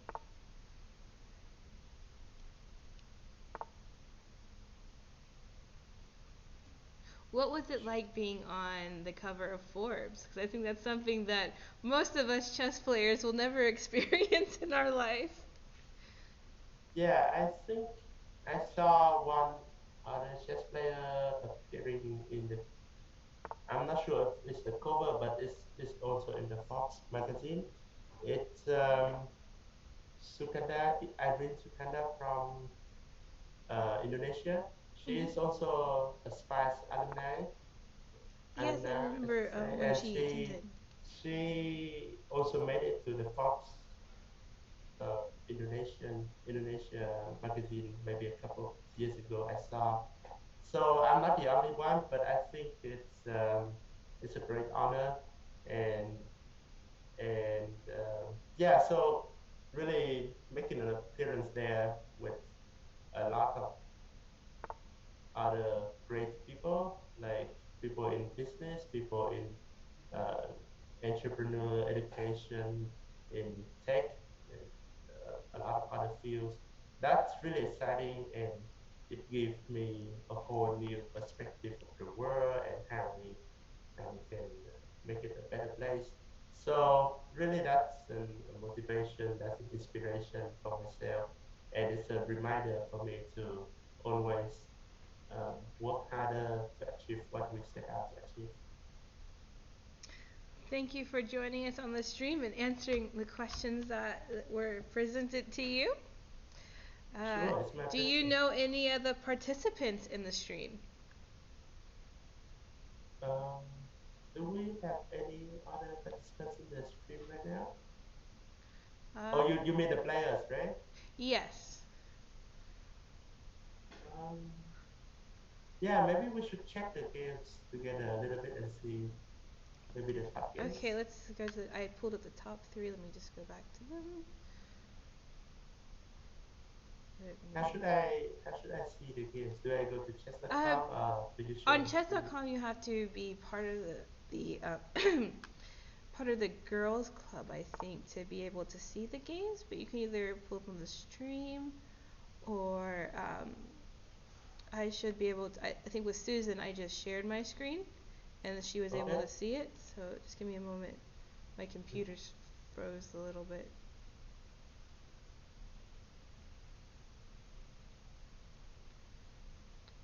It's still my cursor is just spinning in a frozen position. One moment.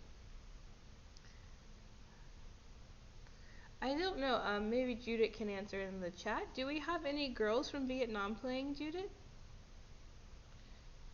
You can't see it on the Zoom call, but my computer is completely frozen right now on the chess screen. Oh, okay. But is Judith on the stream right now? I don't see her. I think she's in the chat. Let me ask.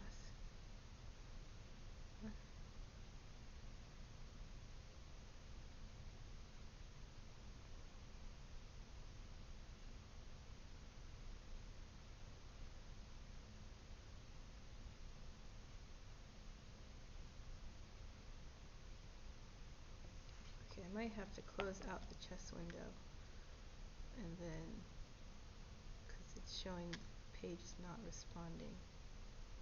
Okay, one moment, guys.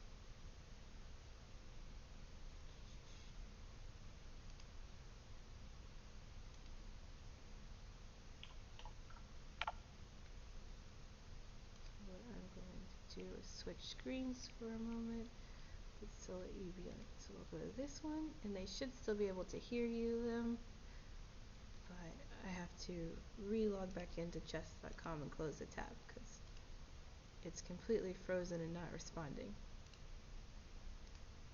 We made it so far without any issues. Close program. Sorry guys for this technical difficulty. We will be right back. Oh wait, I made one just for this.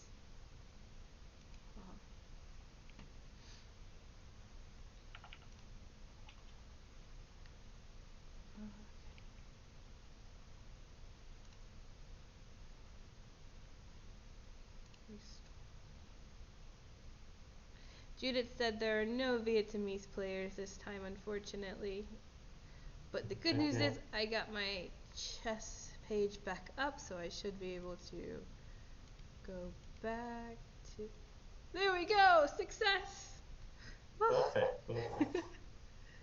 For those of you who don't know, I just started streaming yesterday, so this is only my 3rd time trying to stream. And so I've been trying to learn as much as possible and pray for as few technical difficulties as possible as well. Yeah, Anna, you're doing a great job. Thank you. Okay, so this is one of the top games. I think the favorite. Let me pull. Yeah, I'm gonna try in just a moment. And then.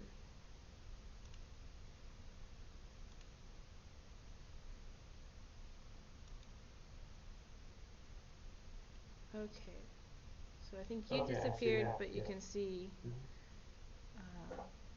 Louis. And let's go to, that's the under 1600 section. I'm going to pull up the championship section and the top game that's going on. So we have this WFM has gotten kind of lucky in a few of her games. Oh, I'm going to sneeze. Sorry, guys. I should have muted the microphone before sneezing. Wow, this is a very interesting game. Yeah, so this is top board in our championship section right now. This is one of the favorites now that I've just now switched to because we have a WGM playing.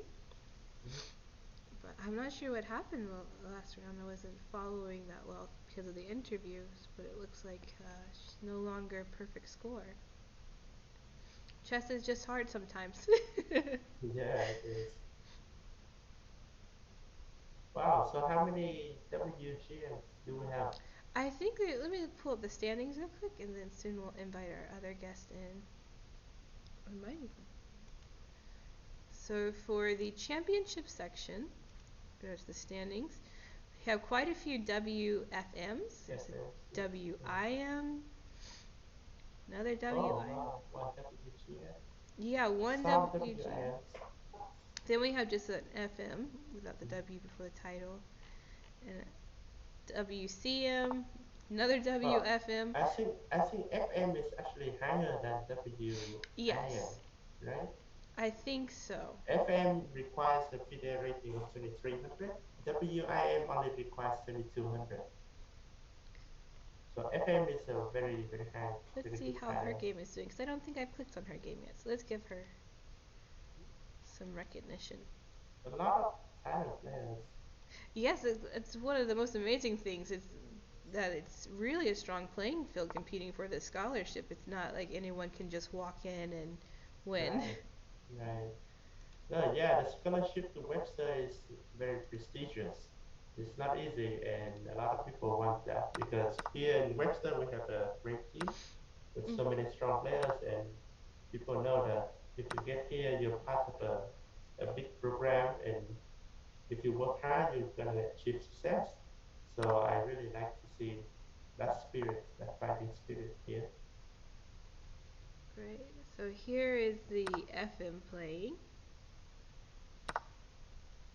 Okay. I think white is slightly worse, but still all three designs are possible. We also have another guest who will be joining us. I don't know if it works well to add two guests onto this at the same time. But I guess we can try and I can always remove them.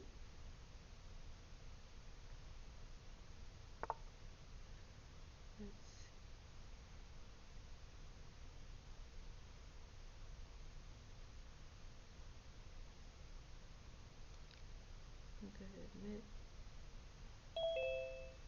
Let's see how it works. One thing, I'm gonna stop sharing this and see what happens when I have two people in the call.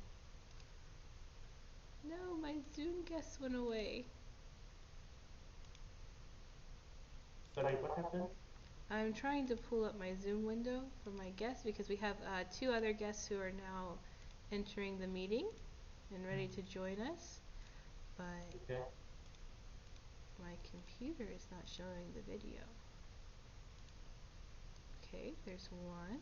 And then I believe Sarah Herman's also now in the call. Okay, so probably I should go and give Yes, thank you for joining us, Liem. Sure, it has been my pleasure. Thank you so much for having me, and good luck for the rest of the event. Thank you. Hopefully we'll see you again later. Okay. Okay, goodbye. Bye. Thank you for joining us. Okay. Sarah? Hi! Hi. You are probably much better at this whole streaming thing than I am. You would think so, but probably not. I think you definitely streamed more than I have, but welcome. For those of you who don't know, Sarah has also been a participant in this event, and that's how I met her. Although it was just briefly before COVID happened and the world shut down. So it was kind of hard because I made a lot of new friends or met new people in 2019 at this event, and then I was so excited to see everyone again in 2020, and that was just all canceled. Yeah, that was sad. I probably would have played if it weren't online.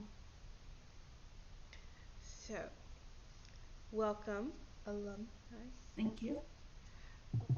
Okay, so I kind of didn't stick to the schedule too well, so we have Martha Underwood also joining us in just a few moments.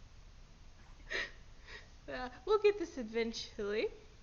So, is there anything you'd like to say, Sarah? Since you're also better at this Zoom thing than I am, and streaming and just all of it. I know that you are a streamer yourself. Yeah. So, would you like to tell us about your experience with the Girls Invitational? Because did you only participate in 1 year or more than 1 year? I played 1 year over the board, I remember. Great. I can, yeah, so I remember, I'll be honest, when I first went, I didn't really understand the whole girls tournament thing. I didn't understand like the draw or why we had them Mhm. until I heard Susan talk about it, um, which really, opened my mind a little bit. And it isn't, it's more of a more comfortable, safe environment, I think, for girls to maybe not be harassed as much. Yeah. Was a point she brought up that I didn't think about. Yeah. And a place to make friends with people who go through like the same exact things you do.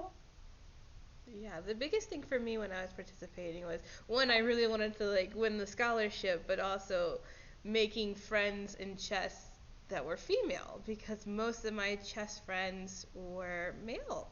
And so with the Girls Invitational, I was able to finally have female chess friends. And so when I would go to larger tournaments, it also gave me a chance to contact my friends first and be like, hey, are you going to this tournament? Or so I could plan my tournaments out and go where I knew I already had friends instead of just being in this huge pool of players that was primarily male and I didn't necessarily have any friends or anyone who understood.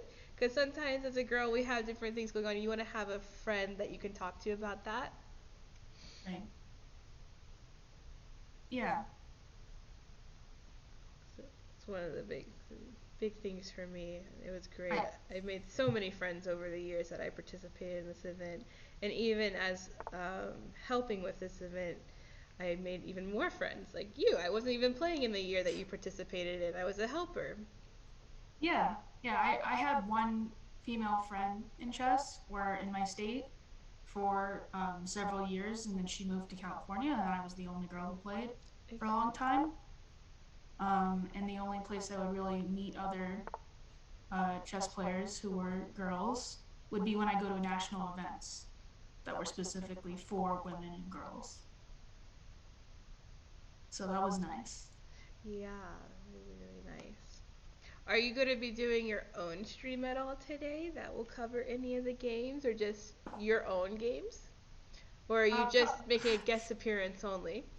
Probably not today, but Well, we really appreciate you coming on the stream, especially I think you are our first alumni to be on the stream today. yeah, yeah. I um I had a lot of fun when I played. I remember I think I had an upset in the first round. I drew like someone a lot lower rated, but it was still fun. And I met some people I knew online actually there too. Like I met them in real life. Oh, wow, that's great. Yeah, What I for you remember. was the best part of the tournament? Like if you could like relive the moment over again, what moment from Um, that? let's see. I liked Alexandra Botez was there and she was doing commentary. She was streaming in a room downstairs. Mhm. And after your game, you can go and look at it on the stream, which was fun. Yeah, I And remember that was a really cool option. That's an option that's only been presented, I think, the last 2 years, because streaming really wasn't this huge thing back when I was participating. yeah, so that was fun. I liked that aspect where you get to go review your games. She's also a former alumni, which is really cool. I think it's also cool, like seeing the alumni or the players who are able to bring their sisters or siblings with them too, which is something that you didn't get a chance to. But were you able to stay in the dorms when you were here, or did you stay like, did you do the full experience where you were in a dorm or an apartment on campus? No, so I stayed in a hotel because we were playing in. I also went to um, a U.S. chess camp, Oh, that's right. I U.S. remember chess school seeing you camp, afterwards at like it. right after, and they were paying for my hotel. Oh, that's Um, awesome. yeah, and my brother was there, and he was playing in a different tournament in St. Louis, so it just made more sense. Oh, that's cool. I didn't even Yeah. know that you had siblings. That's awesome. Yeah. Oh, Judith is mentioning there was a family and friends side event that's normally held at this tournament every year when it's in person, and that Sarah's mom actually participated in it. Yeah. Yeah, I remember that. I was in St. Louis for a long time. It was so much fun because it was just back to back things. Yeah, St. Louis is a really great place for chess. I think the two places I've had the most chess experiences where I had like back-to-back events or fun things with chess happening were here in St. Louis and then at the Charlotte Chess Center. They have so many amazing events and tournaments and camps. And especially lately, they've been having these amazing camps with like high-level teachers like Jacob Agard and Michal Marin. I think even Judith Polgar was part of one of their camps recently. Oh, that's awesome. Yeah, I think Greg Shahadi did mine mostly with some guests. He was running it with I don't remember. It was a long time ago, but Cool. Do you two think of that the you'll come? girls that played in this event were in it with me, Mhm. so I wasn't Cool. completely alone there too either. That's awesome. Did you become like friends with them, or just like cool seeing another girl there that you had like been in a tournament with that same week, so you knew that there would be someone you could talk to if you wanted someone to talk to? No, I think we were friends. We went to lunch together a lot, and we went to the St. Louis Chess Club.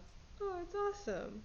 Do you think that you will come back as an alumni in future years when it's in person? Because I know that normally what we do is we have a day before the tournament starts for alumni events where they bring certain girls in to give a talk to the girls, but there's also a alumni blitz competition they've started, which is really fun if you're into blitz, but it's also cool to see like past participants and still be part of the event even though you're not playing in the main event for the scholarship. Yeah, I wouldn't mind playing at all. I definitely even if it were just to play in that, I think I would go. But I also just like being in St. Louis, so Oh, it's I would. awesome. We can't wait to hopefully we'll see you here next year. Yeah, Fingers crossed. As long as nothing crazy in the world happens yeah. again. Probably better by then. Have you gotten back to playing over the board chess since COVID? Not yet. Um, Probably soon. Well, we wish you good luck and we hope to see you at the Alumni Blitz next year. I'm just Yeah, gonna me send too. you a bunch of like emails and are you coming? Are you coming? Please come. Yeah, I'll definitely try and make it. That's wonderful. Is there anything else you'd like to talk about or say regarding the event or anything else about girls chess before we invite our next guest on? Um, I just think I am really glad that there is a place where it's I don't know if I talk about this too much, but without harassment or anything of any form, because Yeah. it's just like a safer place for girls, especially young girls, because it's not always, chess communities are not always the best for young girls. Yeah, I agree. In growing up, there's quite a few comments made at different points in my chess career to myself and my sister, including. And Yeah. so it's nice to have this space where it's not on your mind at all. Right. It's just You don't even have chess to and think making about it. friends, which is what it should be about. Are Yeah, there so I'm just any girls that you know that are participating in the event online or that you're rooting for? the only girl I know who's playing is Comrade Eyelashes is her handle. Um, she streams too. She's streaming right Oh now, I yeah, we think. were watching her. What's her real name? I was wondering. Sophie. Okay. Uh, Yeah, I think she might be one of the second favorites to win the tournament because she's doing really, really well. This is her. Can I put her Twitch handle in the chat? Yes, please do.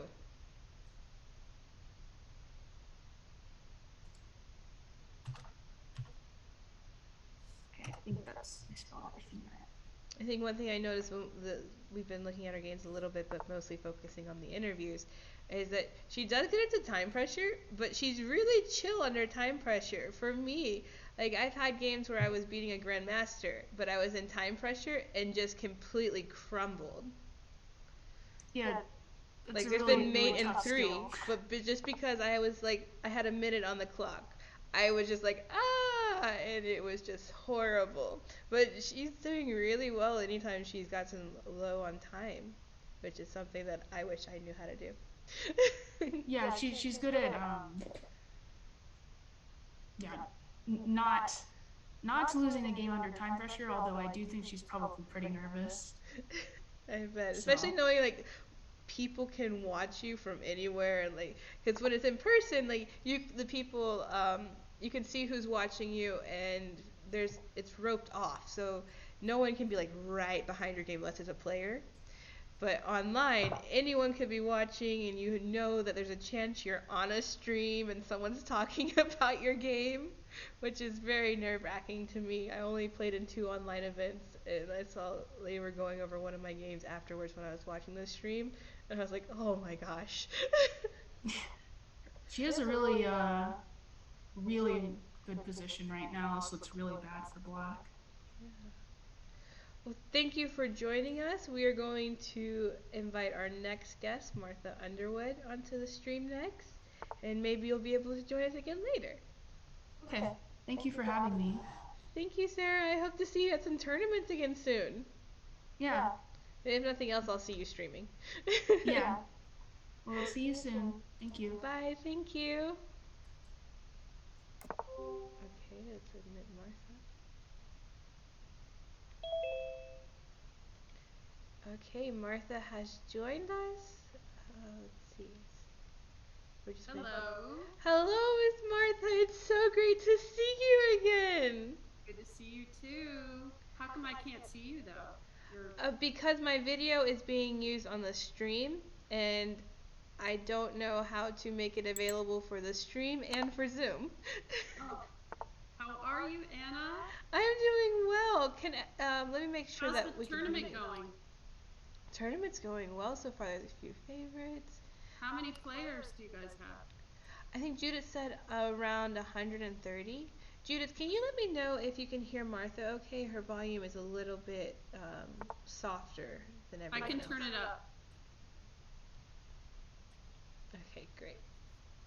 Tournament's going well so far. There haven't been any glitches or internet problems. Players from all over the world? As always, which is one of the most amazing things about this event, is getting to meet so many players that are not just in the US. Yep. But thank for goodness those of for you and Judith, I mean, the two of you have really made this happen. Oh, thank you. Hats off to you. And Susan and Paul, of course. Yes. Of course. But I'll just going to give a brief introduction for you for those of the people watching the stream that don't know who you are. So Martha is not only an amazing tournament director that has been the chief TD for this event so many times, but she's also a mother of a former participant who's also one of my closest friends named Aya. And we're so excited to have her here and have her talk about her experience with the tournament and girls chess and whatever else she's willing to share with us today. Yeah, I don't know. I'm actually not very prepared, so I'm ready for questions, I guess. Well, I was one thing I will say is I was looking up my MSA to see when I started, and so this pretty much launched my chess tournament directing career. So I remember volunteering. It's when I first met. You weren't there, but Emmy was there. Right, 2010. I was there, well, I started in 2008 as a volunteer, and that's when I think I met Emmy and your mom. Right. And then the next year I was also a volunteer, but 2010 is when I was an official tournament director. Oh, wow. And then I directed at this event for the following 10 years, hard to believe, a decade. Wow. Moving from Texas, of course, to St. Louis area, Webster. And it was cool because I worked with Frank Nero, who helped mentor me to become a chief of this event, and then it eventually became FIDE rated, so it launched me in that direction as well. And thrilled to hand off the power reins of tournament directing to Judith in 2019, where I was starting to step down and step away, and I'd really like to give other female tournament directors chances to be part of this. And you ought to do this one day, right? Next year I'll be helping organize and tournament direct. Fantastic. Yeah, I'm pretty excited about it. For me, it's been really exciting growing from being a player in this event to being a helper with this event to next year being an organizer. Yep, and I mean, yeah, it's all, when you learn the whole package, it really sort of rounds you out as a chess player participant. It also gives you a greater appreciation for those who organize and tournament direct. After organizing and tournament directing for a little bit, I appreciate everyone in those roles so much better now. As a player, the role, it seems so minor. It's like, oh, they're just part of it to make sure everything runs. But it's like, the chess is the main thing. But once you kind of grow out of the playing part and start moving into the organizing and directing, you realize just how important, how much work, how much time everyone dedicates to make sure your tournament runs smoothly. Yep. It's really astute of you, and it is a whole different kind of organizational abilities. But you know, I have so much respect for the players, of course. And you were one. And how many years did you play in this event? I played from 2009 to 2017. A long time. And you won a scholarship one year, didn't you? I did. When the first year it was held here at Webster University in 2012, I tied for second place, and they awarded me a scholarship. Awesome. Yeah, I tied. So first place that year was Alice Dong, and then I tied with Michelle. Oh, I don't remember Michelle's last name, but yeah, I tied with Michelle for the second place scholarship.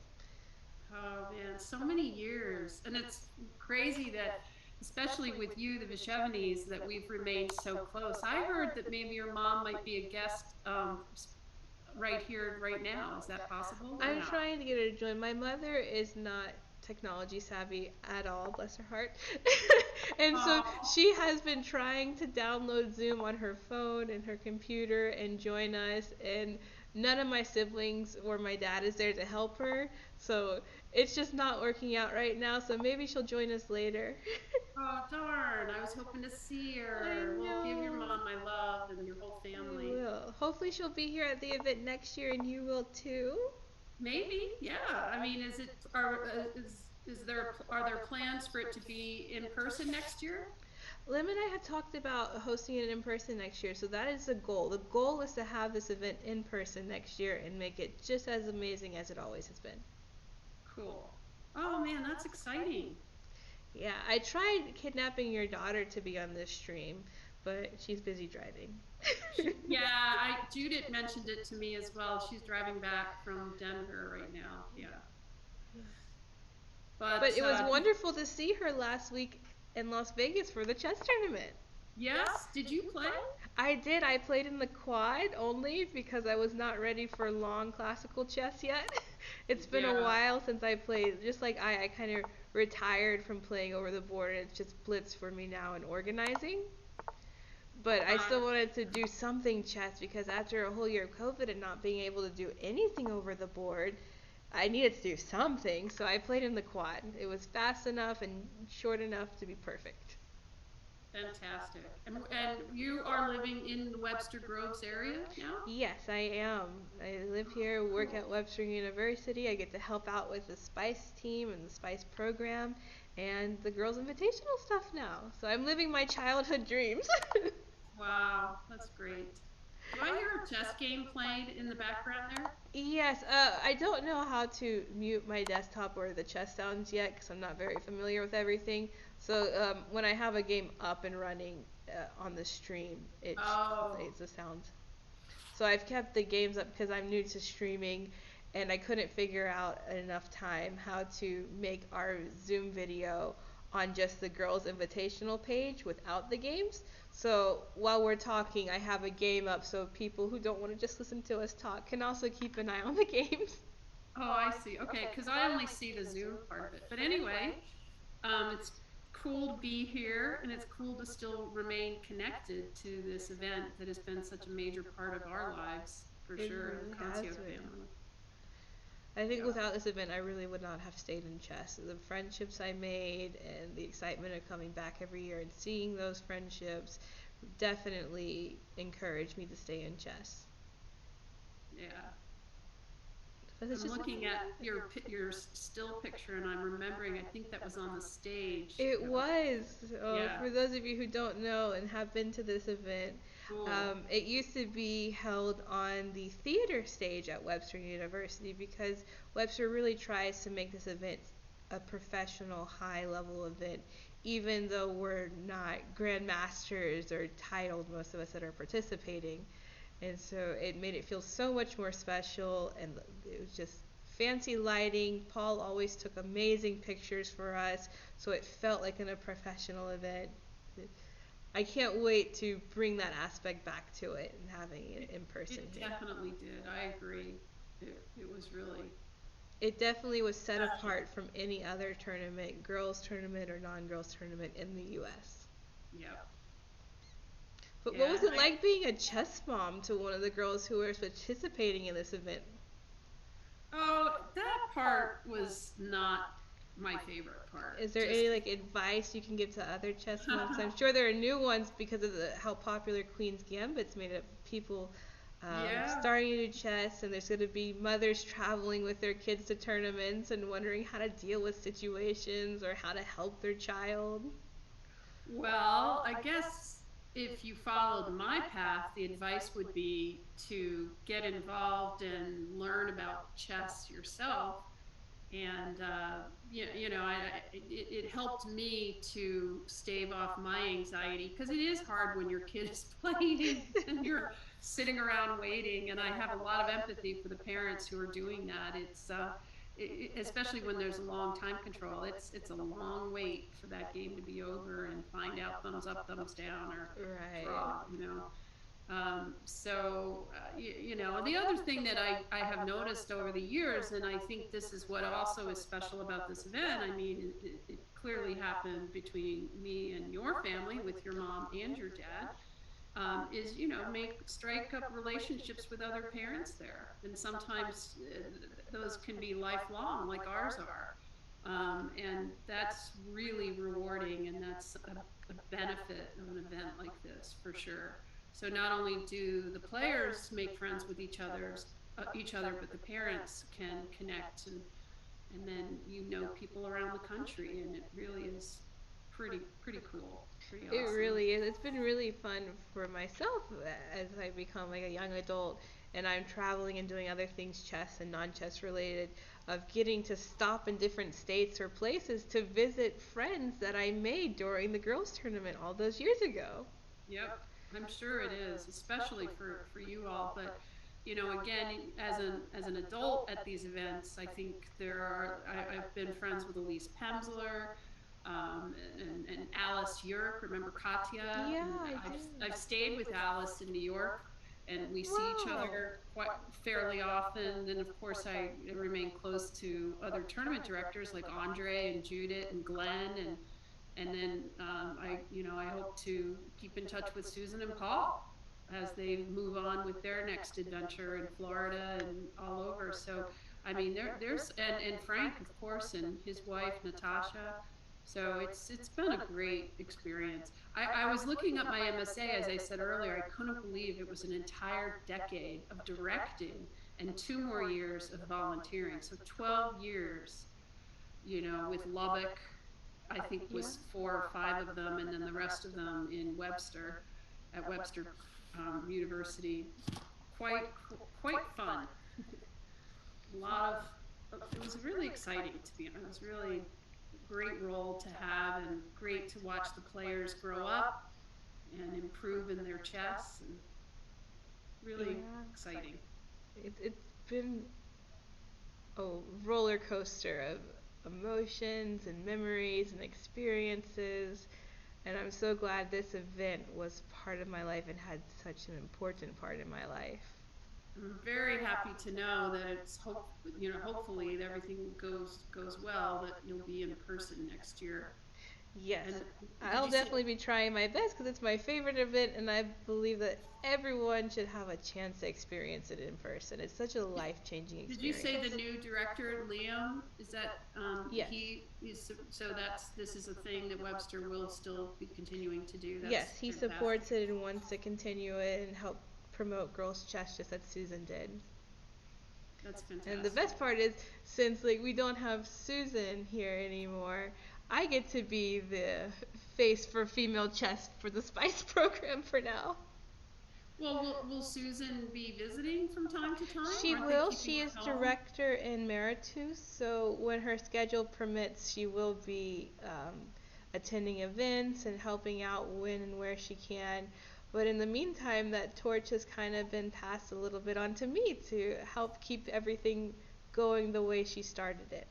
Oh wow, that's exciting! Congratulations to Thank you. you. Yeah, I'm pretty excited because it's chess has played such an important part in my life, and I've been trying to help it grow since I started teaching it after learning how to play, and it's very exciting to see the changes that have happened. I'm going to pull up some of the games for a moment. That way, they're still. So round 5 has started in 2 of the section, and round 6 in the under 1,000 section has started. How are the rounds it's bot paired, so they're just Yes. happening as available? Oh, I see. So it's a little late. Right. A little late, but also a little bit easier on the organizers. Oh, oh, okay. Jim Eade is coming on in a few minutes. Yes. Oh, cool. And who else do you have? Who's coming? Oh, then Susan. Susan will come back on later, and that's mainly it. We'll also have a few Spice Grandmasters joining us live in person to help me analyze the games because they'll know a lot more about what's going on than I will with certain levels of games. Oh, that's cool. I think Judith sent me the link, so I want to try to connect to watch some later. Yeah, I think on Twitch, if you type in Piano Chess 97, the stream should come up. But it's also titled Susan Polgar Foundation Girls Invitational. Okay. So one cool. of those things should help you find the stream. I'm texting Aya right now. She's driving through Albuquerque. Oh. And I'm just messaging her, so forgive me. Oh no. We're so excited you were able to come on, and I hope that I maybe will be able to come on tomorrow for the championship stream. Oh. Did she say she would? That's cool. She didn't say she would, but I keep bugging her because I would love for all of those who are watching to be able to meet her because can I say my favorite memory with us? Yes, please. You and your family when we went to what is the name Joyland? of that? Was it the Yes, Mine Joyland. too. I was just thinking of that when we were talking. Love that. It was so fun. It was. I remember it so well. It rained and yeah. I mean, yeah, it was totally fun. It was like a crazy step back in time. I wonder if that place still exists. No, they closed it down and tore down the rides. I looked it up recently. Oh no. But, well, so I'll give a little backstory for those watching. The tournament used to be held at Texas Tech, and there was an amusement park nearby. And my family was such good friends with Martha's family and her children that after the event was over, we went to this little tiny amusement park called Joyland. It was absolutely amazing, and it was such a great experience and a nice way to relax after the tournament. And then the tournament moved here to Missouri, and obviously we can't go to the amusement park in Texas. But for those of you who may be coming next year, we do have, if you want to recreate this experience we had and create this core memory, there's a Six Flags. So that could even be a reward for the parents, their children, of if you push through this, afterwards we can all go to Six Flags and have an amazing memory time. Well, were you there the year in in St. Louis where we went to the museum downtown? That was the first or That was second year. fabulous.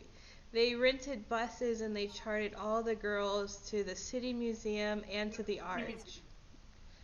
That is pretty special and pretty unique to Yeah. St. Louis. And I'm then really hoping that everything is able to go back to being not the way it was, to be better than the way it was. And some of those things that were such core memories for myself and other girls, that we can bring them back and improve upon them. oh, that's so exciting. Well, I want to hear when you get more firm plans. I want to hear what the plans are. Yeah, definitely. Because I would really like to see the girls' tournament becoming somewhat what it used to be in the early years when it was at Texas Tech, and the early years here at Webster, where before the tournament started, you had at least one day of intense training. So you got to see what it was like, kind of, for like the Spice team to train, where you had these different grandmasters or titled players teaching the different levels and explaining what it takes to study chess and to get to certain levels. Because I think a lot of us girls and just players in general don't really understand what it takes to be a good player. Like, we have a coach that's hired, but a coach can only dedicate so much time to each student. And being able to experience this intense training, it made you understand what you needed to do once you went back home to prepare to advance your chess career, and also prepared you for the tournament a little bit, so you felt a little more confident going into it. Yeah. Yeah, I think that was valuable. I think that was really valuable too. Well, they continued it on some level, but I think it just became somewhat abbreviated. I think there were budget cuts, or I'm not sure. Oh, but yeah. Yeah, it was really cool to feel, and I think it also gives you a look to see what it would be like if you chose to attend Webster University, to see what training would be like.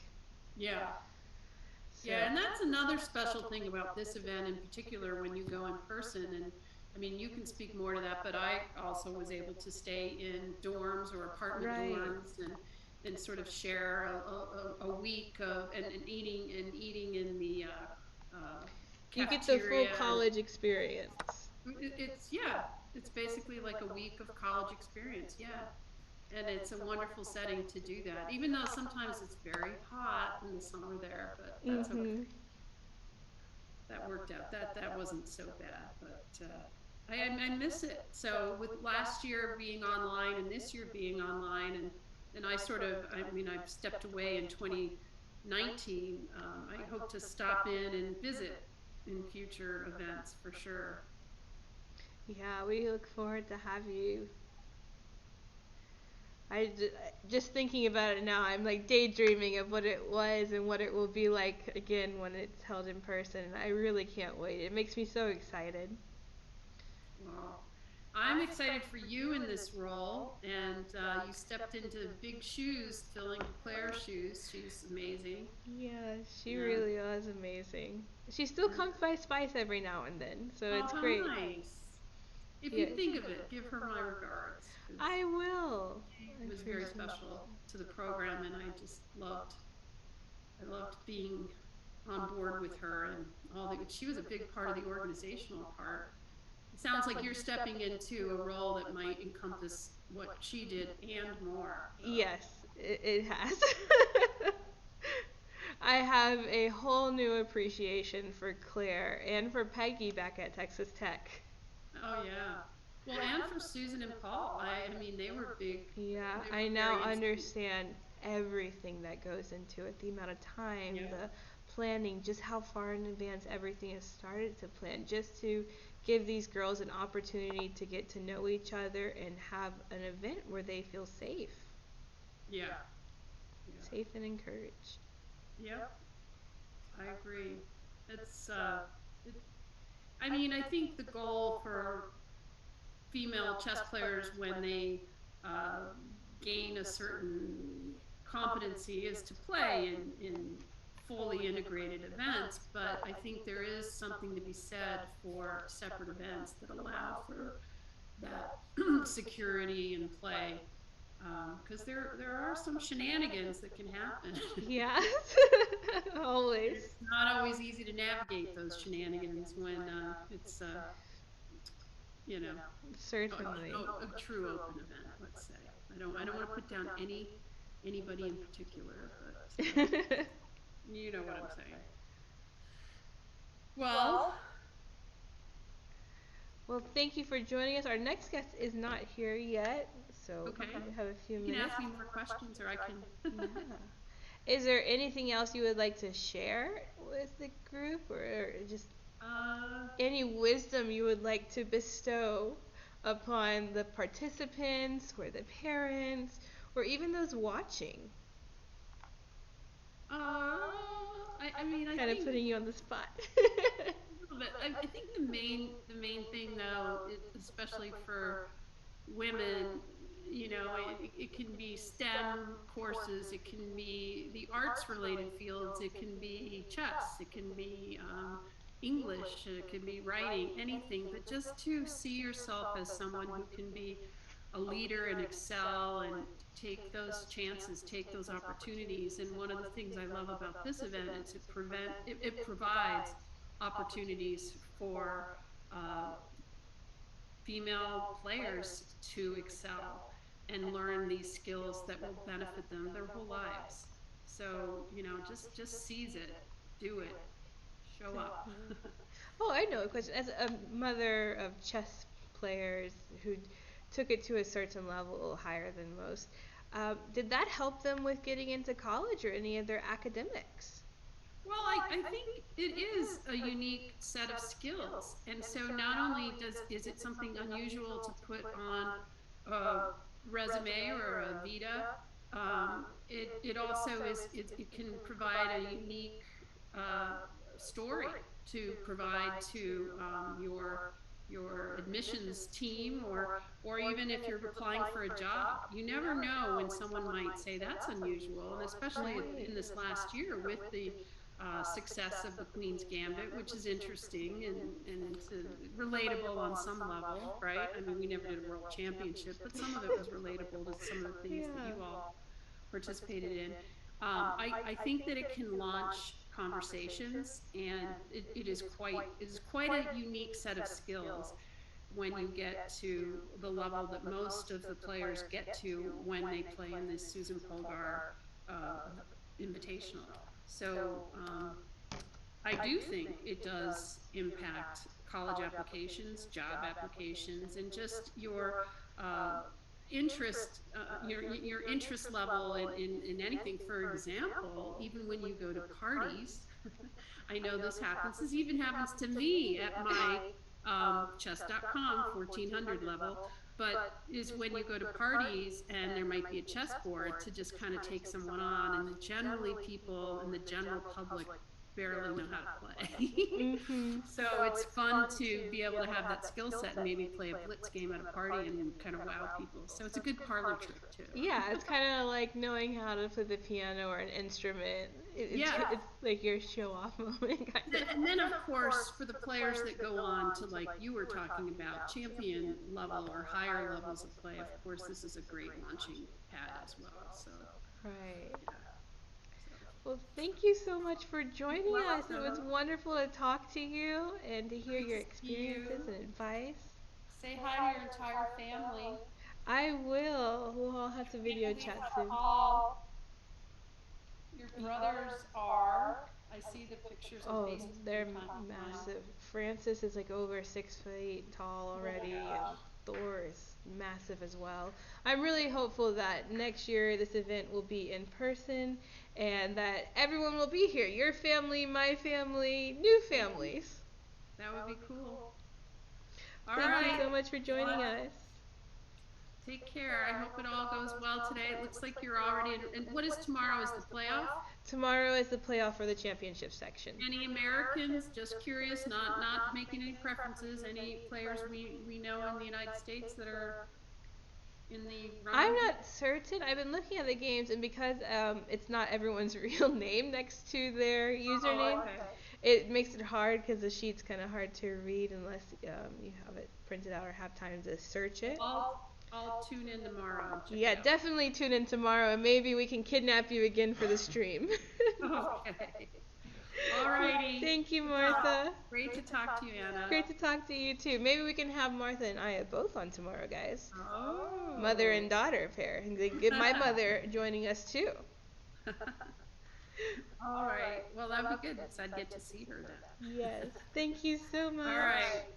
Bye-bye. Bye. Bye, Judith. Bye, Susan. Bye, Paul. Bye, everyone. Thank you so much for having me. Our next guest is here. Wonderful. Perfect timing.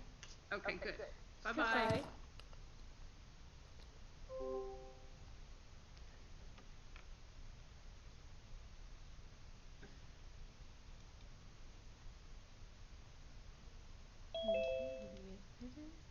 Should be. Hello and welcome. Hello. So nice to virtually meet you. Yes, and you as well. I hear you're doing great work and a lot of it. Thank you. It's nice to hear. I'm trying my best over here.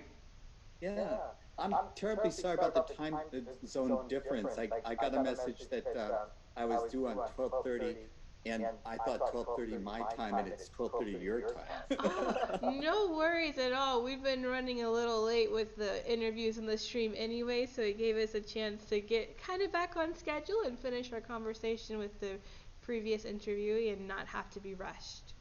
Okay. So, welcome to the stream. Would you like to introduce yourself to everyone? Sure, I'm James Eade. You can call me Jen. And I run the Eade Foundation. And I'm a FIDE master in terms of chess, and I've done a lot of organizing and former president of Cal Chess, the state affiliate of the United States Chess Federation for Northern California. Been on the executive board of the United States Chess Federation. I'm a past zonal president representing the United States in FIDE. And as an FM, I always say that it's good enough to fight with masters, but not to become one. So I just, I play for fun now. My competitive days are over, but I'm working on my Grandmaster Kibitzer title. So I like to comment on other people's games. Well, thank you so much for joining us. It's such an honor to have you on the stream and to meet you, even though it's virtually. Uh-huh. Yeah, it's wonderful accomplishments you have under your belt. Oh, and I didn't mention that I've written 5 books on chess, including Chess for Dummies, which has been the bestseller. You're the one who wrote Chess for Dummies? I wrote Chess for Dummies, and I think it's outsold any living author. I'm quite certain we even have that book here at Spice. I know I saw it recently. I think you do, because I visited Spice, and Susan Polgar pointed out that she had the book there. Speaking of Susan, and I have one of hers, so. Oh wow! Speaking of Susan, why don't you tell us a little bit about your friendship with Susan and what you like about her events and how familiar you are with them? Well, I have admired as many chess players do as Susan Polgar for her accomplishments in chess. First, as a player, primarily along with her sisters, you know, they were just famous, and we were all admirers of all of them. I had Sophia play in my 1995 San Francisco Pan Pacific tournament. So I got to meet her, got to meet her father, and then later on I got to meet Susan. I have yet to meet Judith, and so 2 for 3. 2 out of 3 isn't bad. But Susan's accomplishment in becoming the first merit-based grandmaster, just anyone breaking the glass ceiling, whatever glass ceiling it is in whatever field, is just astounding to me, and I always admire that. So her perseverance, and then I began to admire her tenacity, because there was a lot of, difficulties growing up in Hungary. She told me one time that it was felt that it was unnatural for girls to compete with boys, and I don't know what is more natural than playing a game. But chess is more than a game, of course. It has elements of sports, science, and art, and so it's a very rich game, and anyone saying that anyone cannot compete or enjoy it, have fun playing it, it's just irrational to me. So I admired her tenacity for overcoming the obstacles that were put in her place as a player, and then I was able to be influential because I was president of the United States Chess Trust, who is the body that elects people into the U.S. Chess Hall of Fame. Oh, And so I was that was instrumental part of in your getting her doing. elected.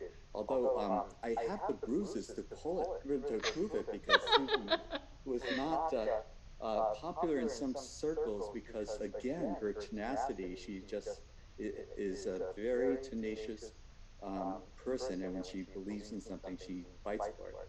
And this bent some people's noses out of shape.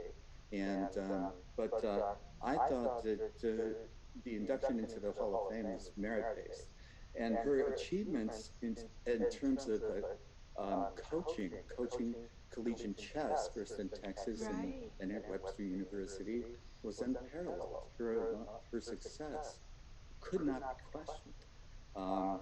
And she did win the World Women's Championship while she was representing the Federation of Hungary. She was actually living in the United States. And what she's meant to girls in chess, I just cannot emphasize enough that this is something that I have admired her for a long time for her ability to. And she was on the cover of countless chess life magazines. So what an inspiration to young people. They have a person they can look up to and aspire to be, someone that looks like them.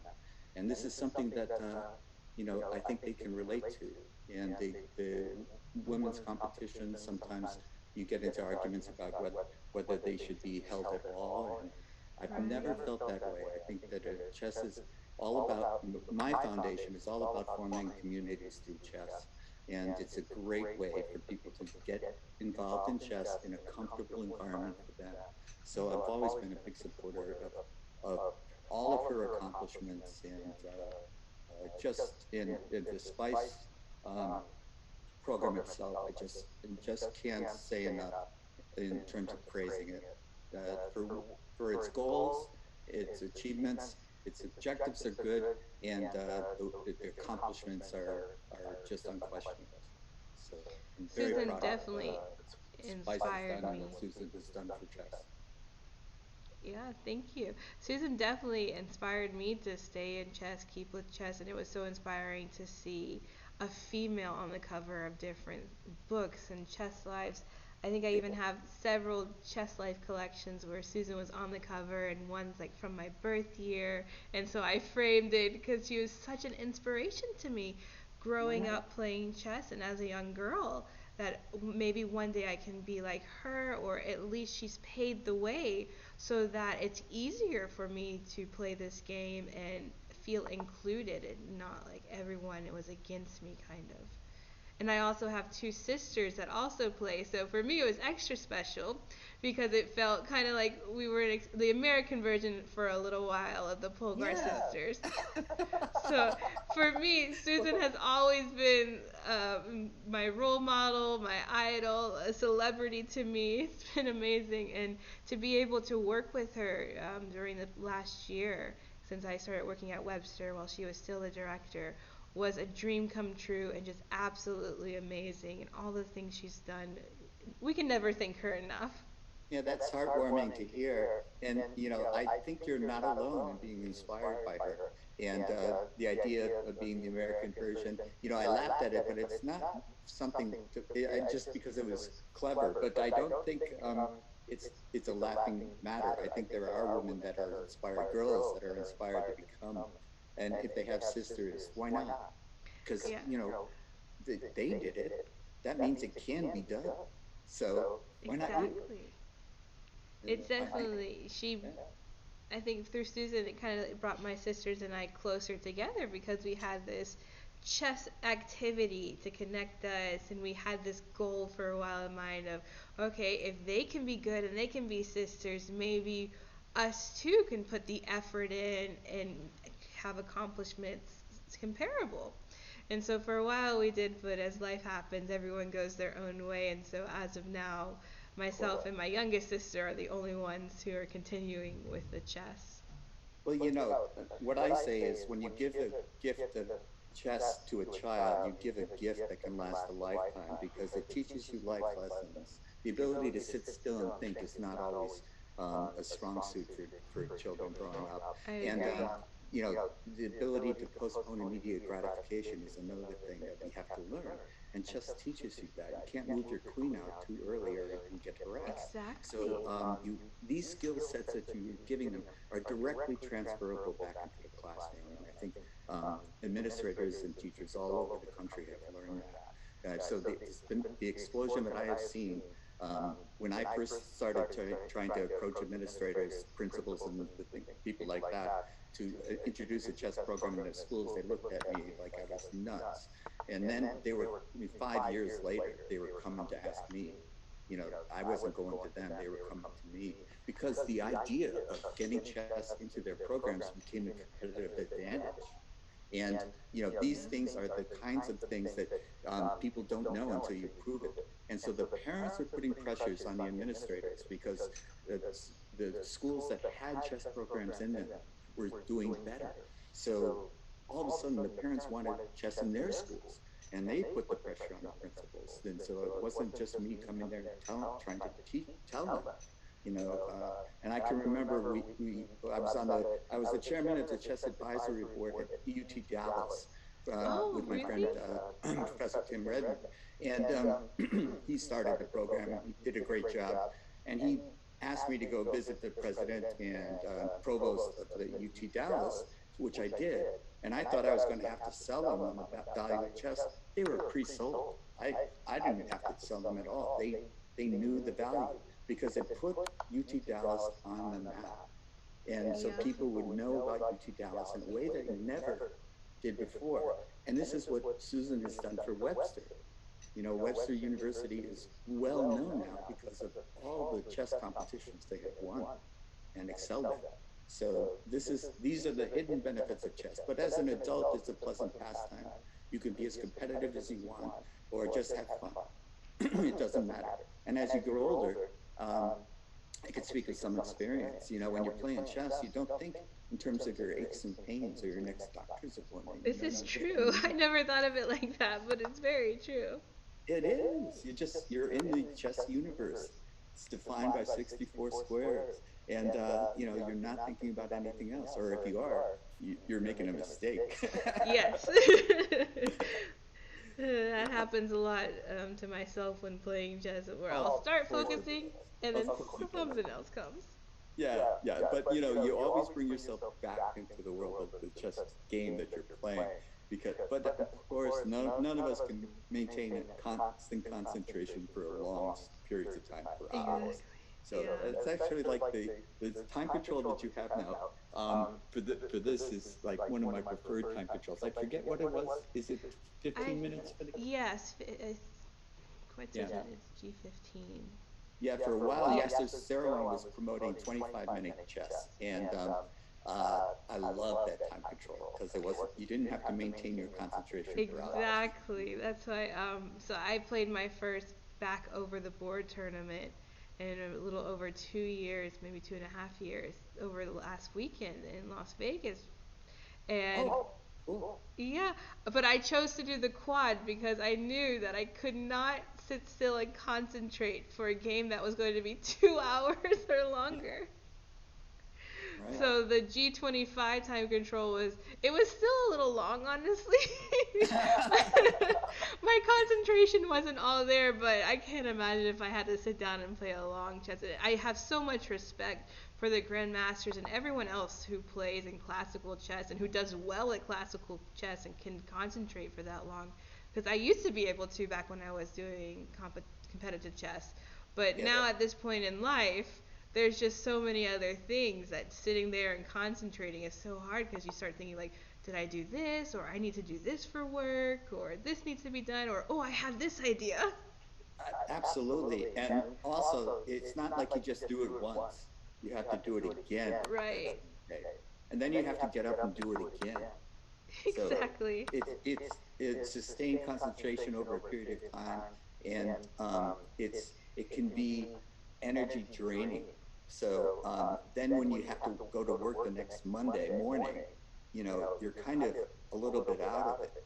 And this is just natural. But if you don't have to go to work the next Monday morning, you can recover. But if you have to go to work the next Monday morning, you Right. don't have time to recover. So this is one of the reasons people end up dropping out of chess and out of competitive chess. So, but they can still enjoy the game. I played correspondence chess when my career started taking off. I didn't do a 9 to 5, 5 days a week kind of job. I did a 6 day a week kind of job. I couldn't play in tournaments, but I played correspondence chess. I represented the United States in team competitions against other countries. And that was fun, and it kept me interested in chess. It kept me looking for in the informators what's the latest information on this opening that I love to play. And so, you find a way to fit chess into your life, but it doesn't have to be your life. People that are dedicated to chess, the grandmasters, tip of the hat to them, because they're dedicated to their passion. And if chess is your passion, by all means, dedicate yourself to it. But if biology is your passion, dedicate yourself to that. But chess will help you in any field that you choose, in anything that interests you, in anything that you're passionate about. And I encourage people to follow their passion. I agree completely. Was there ever if it isn't, it's okay. Was there ever a point where you thought about or did get out of chess completely before being drawn back to it? Like, where you're like, okay, chess is no longer a part of my life. This is what I'm doing with my life now. And if that did happen, what was it that drew you back in? Well, I had a friend who coined the phrase, the true sign of maturity is when you quitting chess. Because everybody ends up wanting to quit chess at some point because they just had a bad tournament, or they were, in my case, I was in first place, and I was winning the game that would have given me the tournament title, but I lost it because I blundered. I made a bad mistake, a really horrendous error, and so then I just was fed up. I said, "Oh man, I'm just never going to play chess again. That's it. I'm going to put all my energies into my career path. Chess has got I was just so negative, and then I just got over it. I got this experience of like, wait a minute, I'm overreacting. Everybody loses. Everybody loses a one game. Get over yourself." And then I could just enjoy it. And I can remember being paired against Nick DeFermian, a grandmaster, and I was getting this negative thinking. Nick's stronger than I am. Just there's no hope in this, and I was getting really down on myself. And I said, wait a minute. If Nick brings his A game, he's gonna beat me. But what if he brings his B game? Why not? And he can't bring his A game every game, so maybe he won't bring his A game this game. So I walked around the building and I talked myself into a better attitude. I sat down and the game ended up in a long draw. And I was so proud of myself because if I had gone in there with a negative attitude, I would have lost. Certainly would have lost. But I went in there with a positive attitude that, hey, maybe today's the day. He has this B game. And and so this is all about your attitude and how you take the losses, you take the setbacks. How do you handle them? And sometimes the idea of quitting chess becomes a sign of maturity. You quit quitting chess and you just enjoy it. And there was a time when I would go to the National Open in Las Vegas, and my expected score was like 4.5 out of 6. And then I started going, and I only got 4 out of 6. And I was thinking, oh man, this is it for me. And then I got this sense of, am I having fun? Mm-hmm. Am I seeing old friends? It's a good time. So have fun. If stop having fun, take a break. You should take a break anytime you stop having fun doing something you're doing.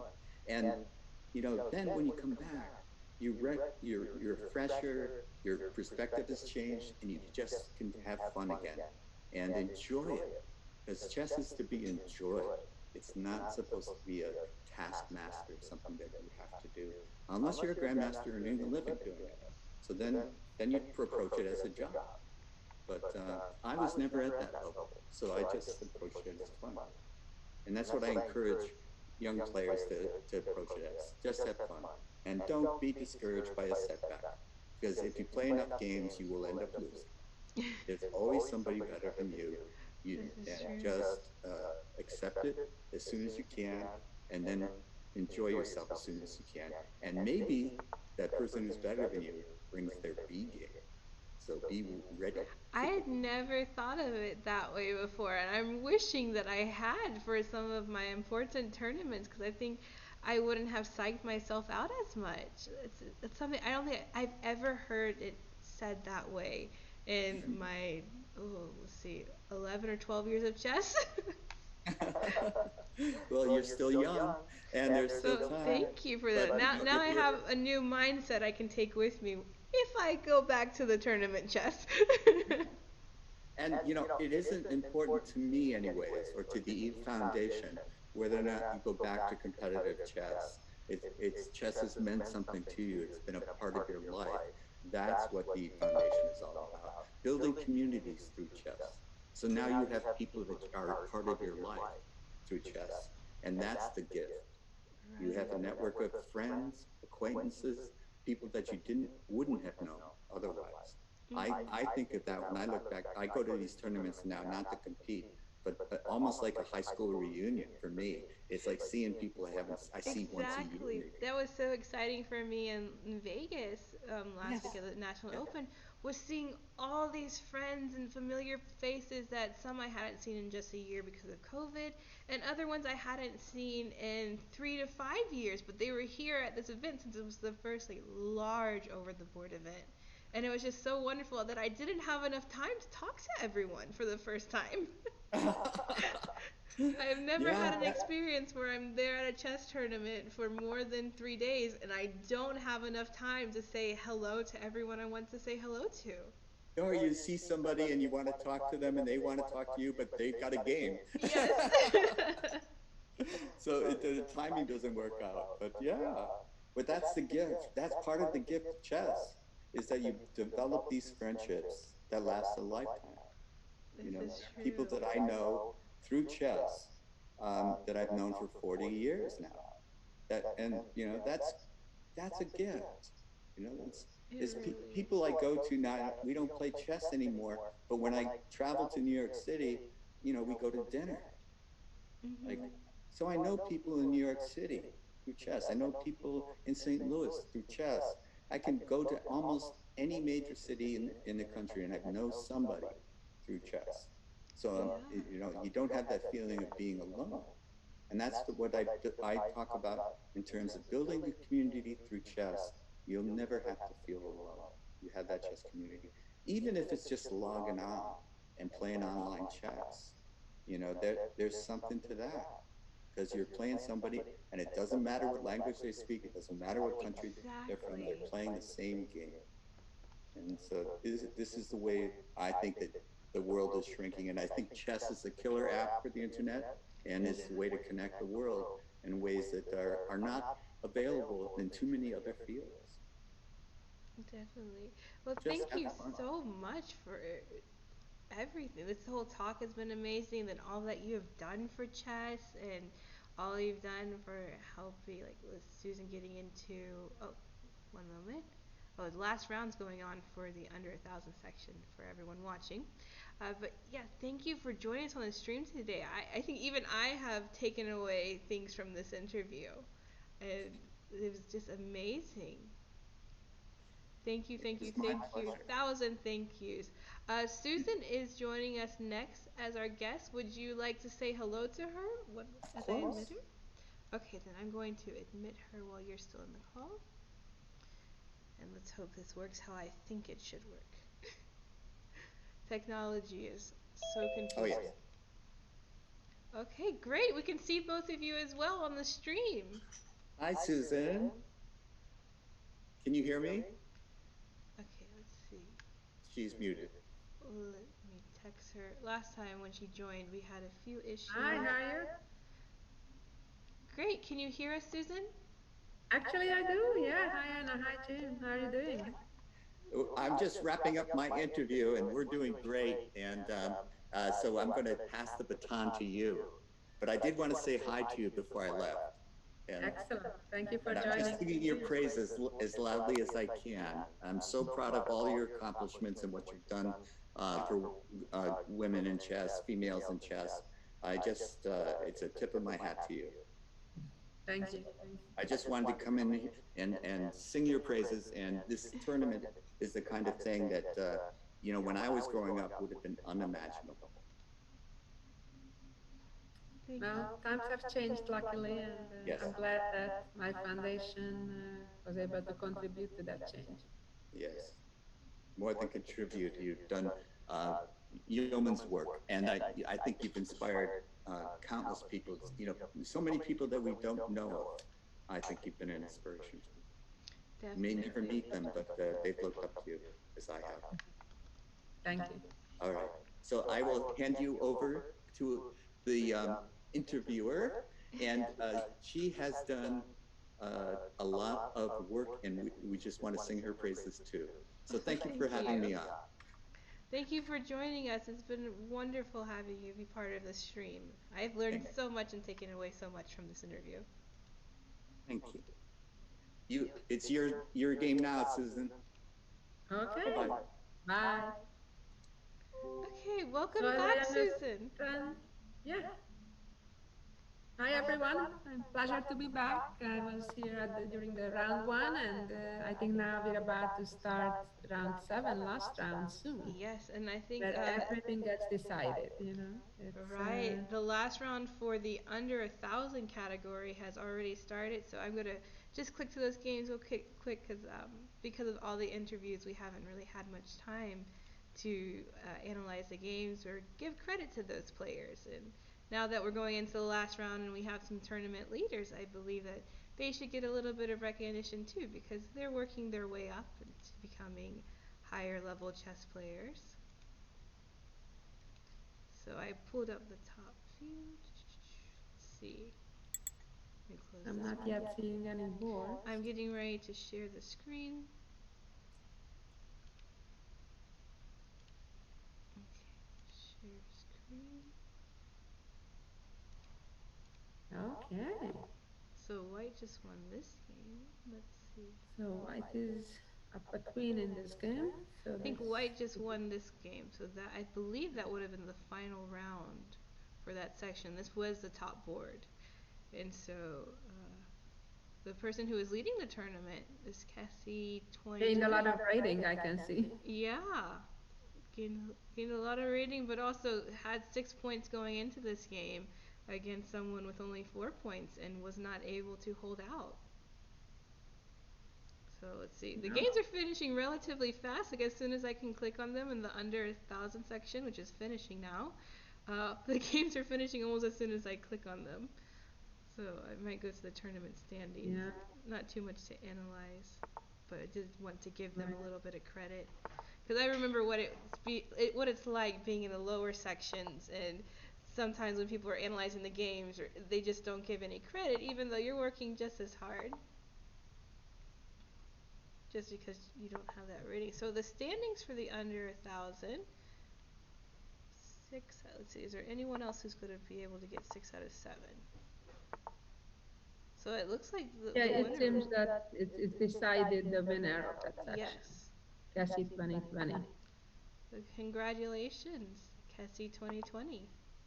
Yeah, well done. Congratulations. 6 out of 7, a full point ahead of the others. Right. So we have second and first place. Okay, so since those 2 games are done now, let's go ahead and switch to the higher level. Have you been able to follow any of the games, or is there any particular player you'd like to keep an eye I on? was busy in meetings mostly, but I was looking in and out. Actually, I listened into the broadcast here and there, as well as looked at a couple of games here and there. But with a busy day. Alright, okay, so then I'll go to the top section first. Let's pull up the top game. So this is round 7 already, right? So last Yes. round where it all gets decided. And as you know, it's a lot of hard work in preparation for a chess tournament, and then everything that leads up to that, everything deciding last round. And somebody can be the winner, in this case, winning a significant scholarship to Webster University, as well as cash prize, or practically nothing. Sometimes a win and a loss can make all that difference between everything or nothing.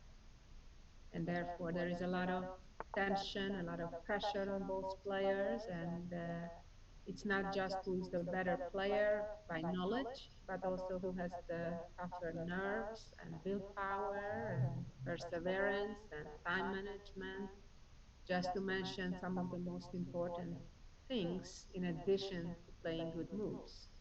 In fact, those qualities help you make better moves. I've seen so many good players who don't reach their full potentials because they lack, even though they have the knowledge, but they lack in some of those other areas. So it's really important to consider that and mentally prepare for those other parts as well. Let's see, I was trying to see if there was a way I can add your video, because the problem with when I'm sharing screens is that it puts your video in a pop-out window, but it won't let me show it on the stream for some reason. It only lets me show the video on the stream when it's not being shared.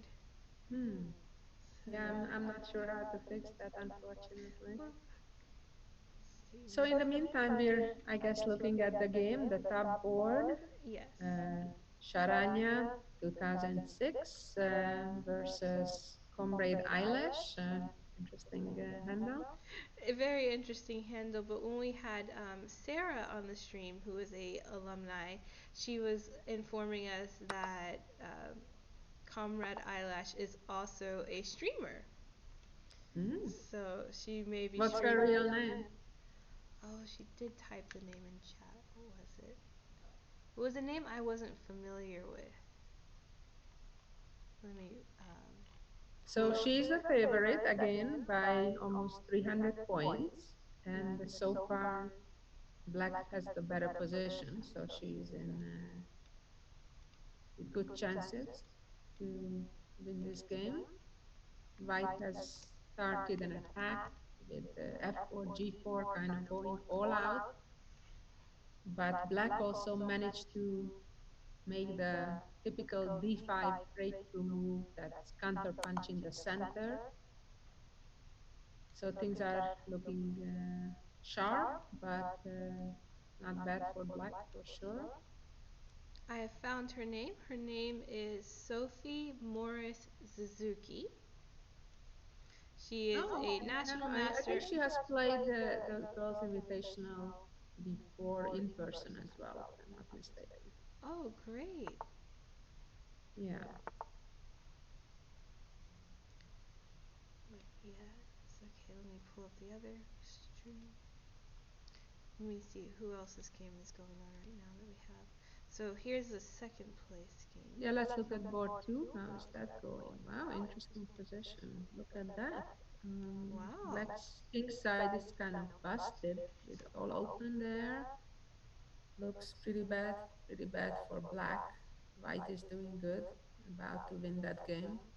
Alright, so that one will be over. But if this is board 2, it appears that they are a full point behind with only 4 points compared to the board 1 players who have 5 points. I can pull up the standings as well, so now you should be able to see the standings. Okay. Oh, so wait a minute. Those are 5 out of 5. So those are, some of the games are still from round 6. In fact, the games we are looking are still around 6, not round 7. We're in round 7, or round 6. The only round 7 that we were in was the under 1,000 section. Right. Okay, so it's perfect score so far with Comrade Eyelash and Sharanya 2006. Congratulations to both of them. It's a tough game going on right now. In such tough competition. I mean, this competition has never been an easy competition. I remember every year I played, always hoping for easy games or easy competition. But each year, since I started playing, the competition level has only increased, which is amazing that this tournament is able to pool such high level competition. Yes, yes, I see there is at least one WGM and a number of WIMs, There's a WFMs. FM as well. Right. Playing from, I think, Bulgaria. So I'm going to click, but she's not playing a game right now. The favorite for Mr. Botez is this WGM from Canada. Mm. But I don't think her game is playing at the moment. No, there is. Right. So I guess we're waiting for this one. Look, what did Wow, look at that. Sacrificing the Sacrificing rook wow. because mating attack is coming on the king's side. And of course, king's safety is always more important than material. So now white can play knight d5,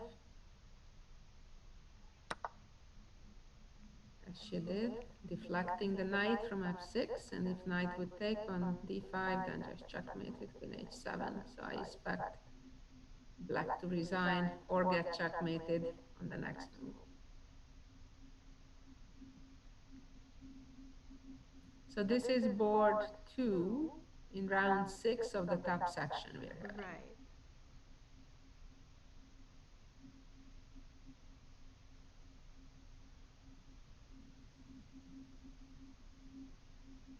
So the top 4 finishers, tomorrow we'll have a special knockout playoff to determine the scholarships. So that will be really exciting. We'll start the same time, 11 Eastern tomorrow.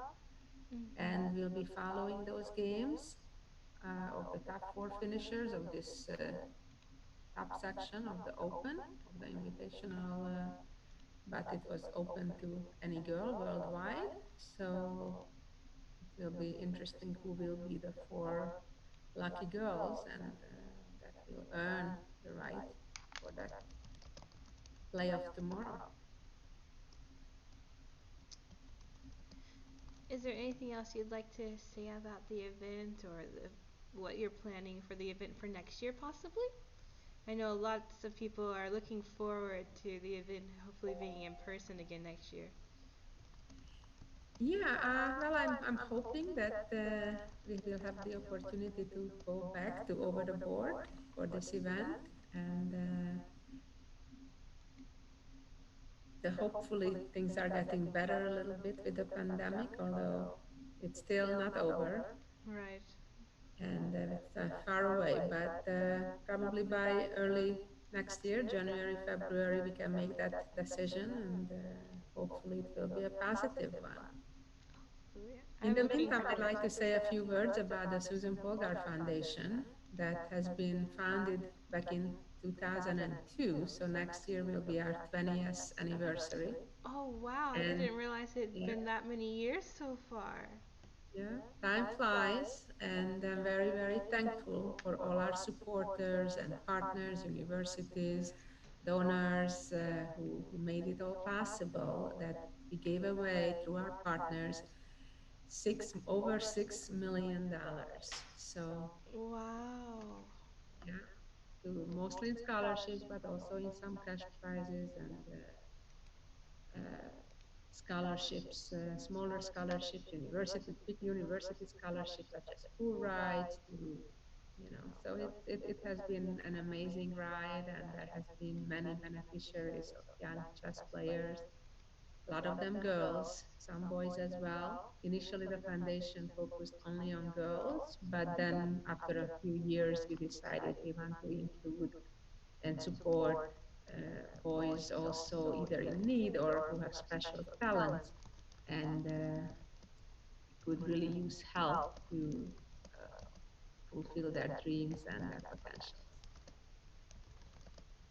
Would you like to say anything about the tournament that's coming up in Seattle? I mean, Glenn Penner mentioned it earlier about the National Open, I believe, for boys and girls. Yeah, the Foundation's National Open, that's open for boys and girls, that will take place the first weekend of October. And we're excited for that. Last year, unfortunately, due to the COVID situation, we had to bring it online, but we're very hopeful that we can hold it in person over the board this year. So any of you who especially are in the US or are able to come, we would love to see you there in person. And I plan to be there myself as well the entire weekend.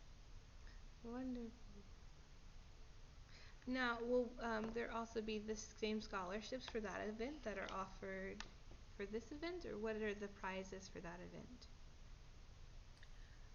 We have a website. It's SPFNO, stands for Susan Polgar Foundation National Open, spfno.com, and all the details are there. I think the scholarships are a little bit lower than in this event, but they are also quite significant, over $100,000 in scholarship prizes between the two sections. So it's also pretty significant, and it will be a wonderful event with lots of side events such as a camp. I will be giving a simul. There will be breakfast with Susan. There will be, of course, the blitz. There will be the puzzle solving. So it will be kind of a whole festival, a whole weekend of a lot of fun and chess. That sounds wonderful. I've sent the website link in the chat. Hopefully, some of those watching the stream will be able to attend. I know that I would love to attend if I was still in Scholastic Chess. Yeah, and of course, the Seattle area is quite beautiful and a lot of things to see and visit. And it's not yet that cold that time of the year, so That's it's a good great. time to visit, in Seattle. Wonderful. So, let's see. So are the games still going? The one we They were are still looking, or going, it but finished? when I'm sharing the screen, it's not showing right on the Twitch stream. So Judith sent you an email on how to continue, or I also typed it in the chat for Zoom.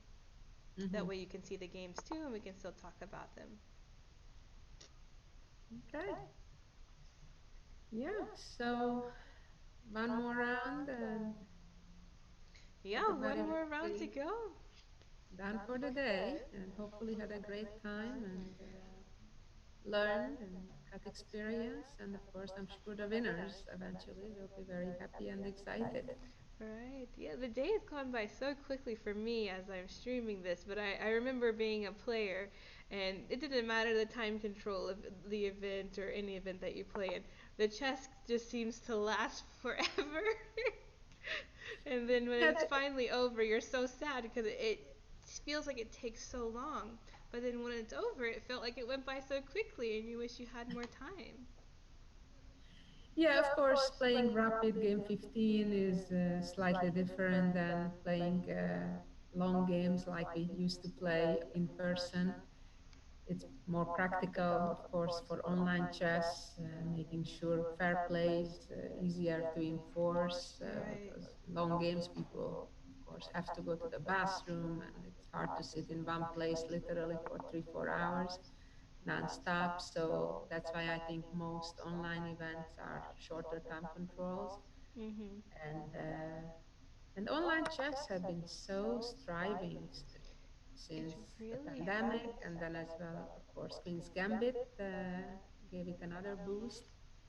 So I think it showed the world, the mainstream, that chess is something exciting and something fun. And I know so many people that have never played chess before and learned in this last year, year and a half, and are excited and play online and follow streamers and are learning and making chess parties and chess Right. themed birthday party and things like that. And it's That just so is wonderful to amazing. see. I remember when I was a young girl, it was always my dream to see chess more mainstream because, when, let's say, you go shopping, when it comes to tennis or golf or different things, there are so many choices for clothing.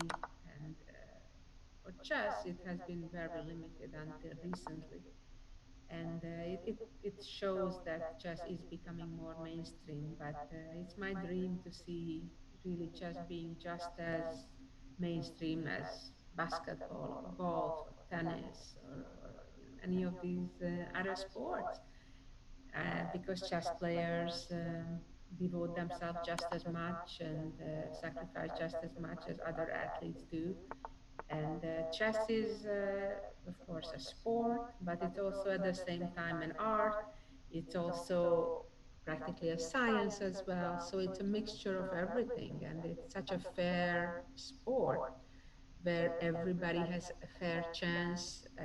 It doesn't matter if you're male or female, or you're born being strong or weaker or taller or shorter. It really crosses over everything. And I think, and also it's a sport that you can do at any age. So it's just such a wonderful activity as a sport, and of course also as a hobby, as a casual activity between family members. Grandparents can play chess with their grandchildren, and couples can play against each other. Mhm. So there are no boundaries, and that's one of the great things about chess, that it's so available to anybody, anywhere, regardless of their socioeconomical status or their race or religion or anything else. And it really brings people together, and especially when we play online, we can play people from All South over, Africa to yeah. Japan to Russia, you name it. Okay, I think Judith will join us. Okay, so I Do you see have any somebody has other? six. Oh, sorry. I see that the standings have been updated, and Comrade Eyelash apparently won because she has 6 out of 6. Mhm. And she's the only one with 6 points. And then there are two players so far with 5, and that's Sharanya 2006 and Chess Girl 04. They have 5 out of 6 so far. But I see there are still a few other girls, 4 out of 5. So some of those potentially could catch up depending how they do in round 6. So quite a few people still with 4 out of 6 as well. Mhm. I'm sorry, 4 out of 6, but there is two 4 out of 5. So that those two potentially, or at least one of them, could catch up. So I guess Very some games exciting. are still going, and therefore, obviously, we have to wait before round 7 would start. Earlier today, Lim mentioned how you've done some girls' training camps or girls' events in other countries. Do you have any plans to start this up again? Or to have another girls' event in addition to what you have now? I don't have a particular concrete plan immediately, but it's possible in the future. We had a very nice project in the past that was called Chess for Girls. That was a cooperation between the World Chess Federation, FIDE, Mm-hmm. and Webster University, as well as my foundation. And we did 3 of those very special all-girl camps for the very top players of the various continents. We did one in Asia, in Saigon, Vietnam, and then we did one in Vienna in Austria, and then we did one in Geneva in Switzerland. So those were wonderful events, and hopefully one day it will be renewed again. I see Judith has joined us. Yes, Judith will ask if Hi, you could Judith. and I will be right back. You're muted. Okay, so I'll let Judith. Oh, yes, I am. Hi, Okay. guys. How are you? Hey, how you doing? Nice to see you. Good. I'm multitasking for last round. I'm joining the stream so Anna can have her well-deserved quick break, and we'll keep the stream going. And also monitoring the players for last round. The under 1,000 section finished, And then we have the last round for the under 1600 is starting soon. They have 3 more games going on in round 6. And then the 1600 plus section has a few more games in round 6, and they will be starting their round 7 after this. So everything is going really well. We have over 130 players, which is a much better statistics than last year, because last year I think we had a lot of registrations, but we had a lot of no-shows. This year, I think we had a little bit of less registrations. I think a lot of players are really getting tired of online chess, but we had a lot more showing up from those who register. So it's a win-win, or a little bit win in every area. So yeah, it seems that the girls are having fun and concentrating, and it went without any major technical hiccup, which is always what one can hope for with online chess, right? Okay. So and tomorrow we are going to have the playoff. We will have 4 of the top players joining us tomorrow for basically a direct elimination. It will be a back-to-back 15 plus 2 game, just as today. The top player is playing one of the bottom player, and the middle one are playing 2, and then the winners of those games will play in the final. And Right, then but also the ones who lost will also play to determine the third and the the fourth. third, yes, that's correct. So, and that will be a little bit different style. It's not going to be a tournament per se, but it's going to be a manually started games.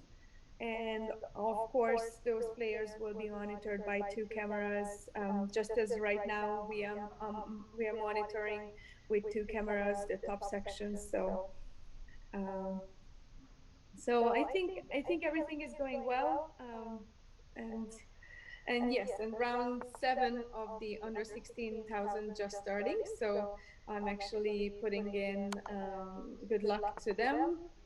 Usually I put a small note. So round 7 is starting already? Yes, so for the under 1600, and then for the 1600 plus section, we have 3 more games going on, but those are actually very close to finish. I am monitoring those games. They have about 1 minute, 1.5 minutes on the clock, or 2 minutes. So that will be soon in last final round, and we'll be able to tell who's going on, who's moving on to the playoff. We will run a quick overnight fair play review of those players, obviously, make sure that those who are getting the fair play spots are rightly deserving those spots, and hopefully see everyone back at the same time we started today. That was 8 a.m. Pacific time, 11 a.m. East Coast time in the US, and 5 p.m. in Central Europe, wherever you are in the world, right? Yeah, Hi guys, yeah, I'm in Mel. Europe right now. You are in Greece, right? I'm in Greece at the moment. Yeah, and I'm in Hungary, so. Oh, And okay. Everybody's everywhere. everybody's everywhere, and I know Anna is in St. Louis. I think Yes. we're close, right? Can you guys hear me again? Yes, we can hear Okay, you great. again. Thank So you. I should be. So we are actually moving in this under 1600. We have the round 7 going. We have one perfect score, which is WIM. She should have played in the top section.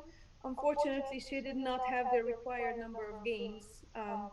And when she quickly started playing the games so that she finishes the number of required games before the tournament, her rating was not high enough to join the section. And unfortunately, I can't do anything about that. It's quite strict. So, but she should win that section. A W and I am from, if I see it right, she is from, let me see where she's from. It says Cuba. Yeah, she is from Cuba. So Rox Angel. Yep. Anna, your video is not going, I think. Oh, it's not on. No, it's not.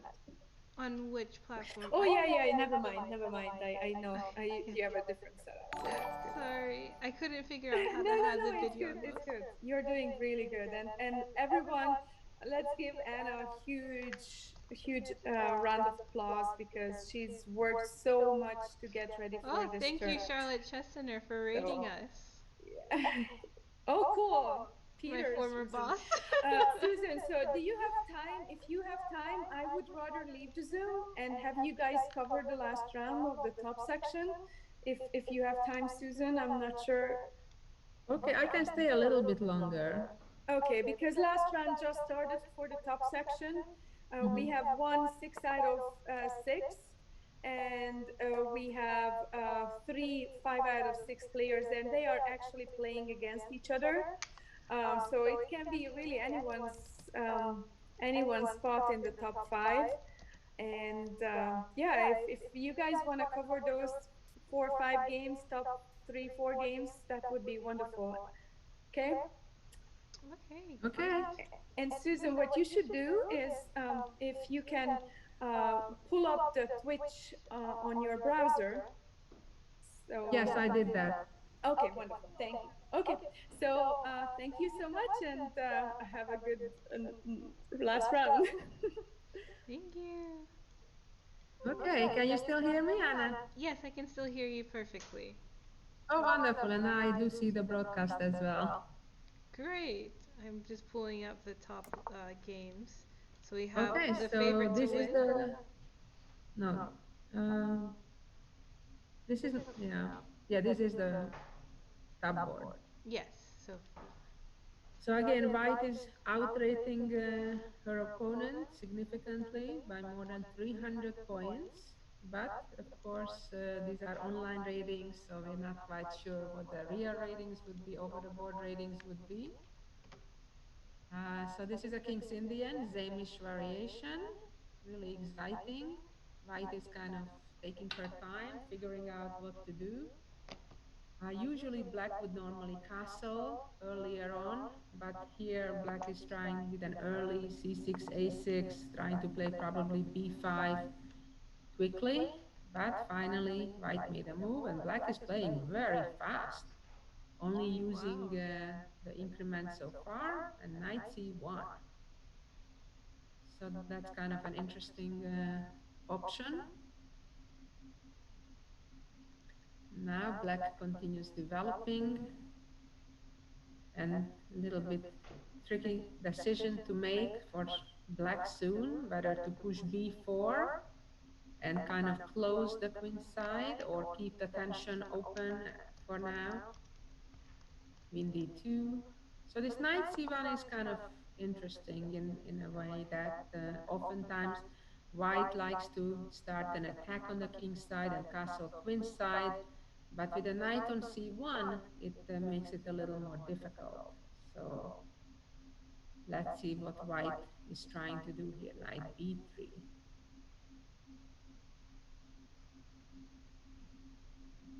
Black is still delaying castling, which is always questionable, right? We always teach so black just exactly castled. that, castle as soon as possible. So in this case, black delayed it quite a bit, but finally did it. So now it's going to be a very sharp game because white can start an attack with moves like h4, h5, and bishop to h6, and try to go all out quickly. But in the meantime, the white king is not 100% safe either in the middle of the board. And given that black already is ready to open the b file, castling queen side is certainly not as safe either. So it's going to be a dilemma, and so far white feels the pressure. We can see she is almost 2 minutes behind on the clock. It seems that That's one black thing got I've prepared. noticed with Sophie playing all of her games. She gets into time pressure pretty quickly compared to her opponents, But then she can play very well still when she's within those 30 seconds, which is a skill I wish I had. Yeah, but that's still always a risky thing to do. So black decided to open the B file. And of course, that makes it a bit scary for white to castle to that side of the board. So maybe white is just thinking that, okay, now that those pawns got traded, white will just castle kingside and all of a sudden go for a positional game and try to play on the C file against black potentially weak pawn there on C6. And also, let's not forget the isolated pawn on A6. So at this point, I would switch directions and just play positionally castle and maybe double the rooks on the C file. And it's that's one of the important skills in chess to adjust to the constant changes in the position. Because had black pushed b4, for example, and keep the queen side closed, then probably I would have recommended castle queen side and go for a king side attack with h4, h5. But now that the B file is already open and there is a potential target in the C6 pawn, all of a sudden I would just castle king side and target those queen side weaknesses that black has. Black is still ahead on time, more than 2 minutes, but of course that's only a secondary consideration. The position is always first, and I would slightly definitely prefer white. Seems easier to play. There is a target. So another issue that black is dealing with is the bishop on c8. That it's not very clear how that bishop will be activated. So black is definitely in a crossroad, what to do next, how to create counterplay, because white has a very clear plan. Castle, rook c1, then perhaps double the rooks, maybe knight to a4, and that c6 pawn will suffer quite a bit. So I'm sure those are some of the issues that Sky Blue 19 I is just looked up her name. struggling. Sky Blue is Zoe Tang from Oregon. Yeah, from Portland, Oregon. Portland, Oregon? Yes. Thank you for joining the stream. We're sad to see you go. Some of our stream watchers are leaving us now. But yes, Zoe Tang from Portland, Oregon is Sky Blue. And then we already know playing white pieces is Sophie. Sophie Morris Suzuki. Yeah, so black, as I said, is in a little tough situation. Maybe I would consider a move like e5 or perhaps a5. It's not an easy situation for black. Maybe knight b6. It's definitely, she played c5, which is also to be considered. And very quickly came rook c1, which I didn't think was the only option. I would definitely have considered also taking on c5, creating a isolated pawn. And of course, now the idea is that if the c file opens, white would have a discovery with jumping with the knight potentially. But it's not like a winning discovery because it would not be a check. So let's say if c takes d4 and then knight d5 would not work immediately because black would take then the white bishop on e3 attacking white's queen. But black got scared and moved out of the rook's file. So now the idea is that if white would try to win the pawn on c5, black would grab a pawn on b2. Can you hear me, Anna? Yes, I can hear you. Oh, okay. I don't know if it was your screen frozen or my screen is frozen. Yeah, is your screen so still frozen? Can you hear? Can you hear? I hear you now, yes. Okay, okay, great. I know my microphone was cutting out earlier, so I wanted to make sure no audio issues are happening. Yeah, I think it's only like a lag. It's like delay Okay, happening because great, great. sometimes I see my screen freezing. So What about Rook C2? yeah, Rook C2 is definitely an option. The question is if why not to take on C5? Because after pawn takes C5, pawn takes, knight takes. If knight takes, bishop takes, queen takes, the pawn on E7 is also heavy. So that's one thing to consider. Rook C2 is a little passive to me, but of course also possible. So Comrade Eyelash is under 10 minutes. Right. Should we also check any of the other game, like the second place Yeah, games? Let me sure. go Let's go ahead to and click board on that. two. And I'll look up the names while you're looking at the games. If you give me one moment. So, Chess Girl.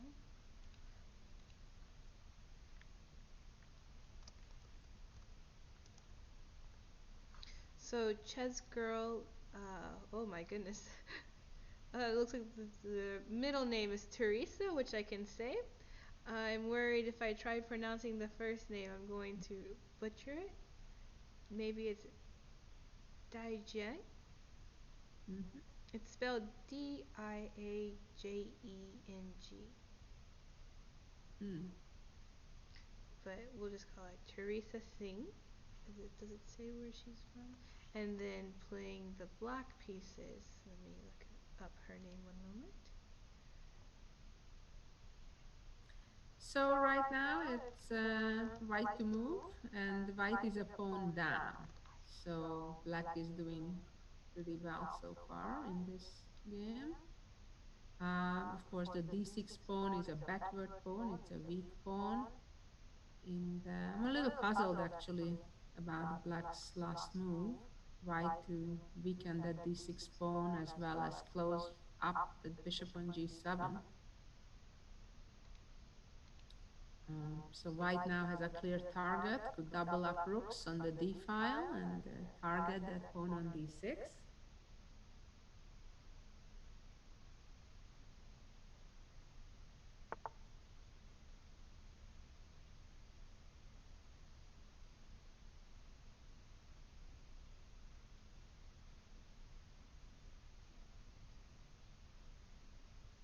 So in this game, white is quite a bit behind on the clock and down a pawn. So definitely, I think white is struggling in this game.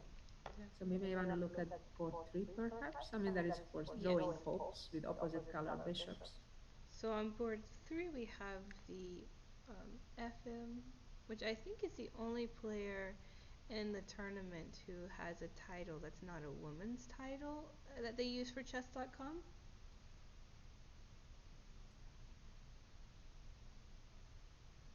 Yeah, okay.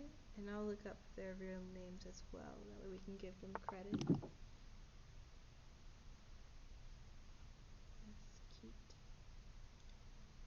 So this is board three, correct? Correct. And black is significantly down on time. White has almost twice as much time, in fact, more than twice as much time as black. Although black's position is quite fine, black is decently developed and now got to play d5 as well, which is considered a big accomplishment in Sicilian type of positions. When black can play d5 without material loss, usually it's a good sign. So playing with the white pieces, and I'm sorry if I butcher your name. I know how it feels to have your last name and first name not pronounced correctly, is Georgiana Pacheva. And then playing with the black pieces, let me just double check. So only, not the best thing about playing online is you have just your handle and not your real name, so it's hard for people to know who you are.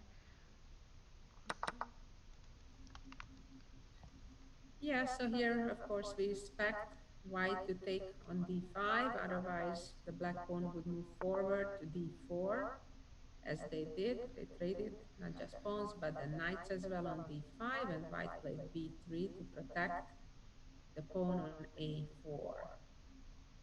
But now black has pair of bishops. Looks like a very pleasant position for black.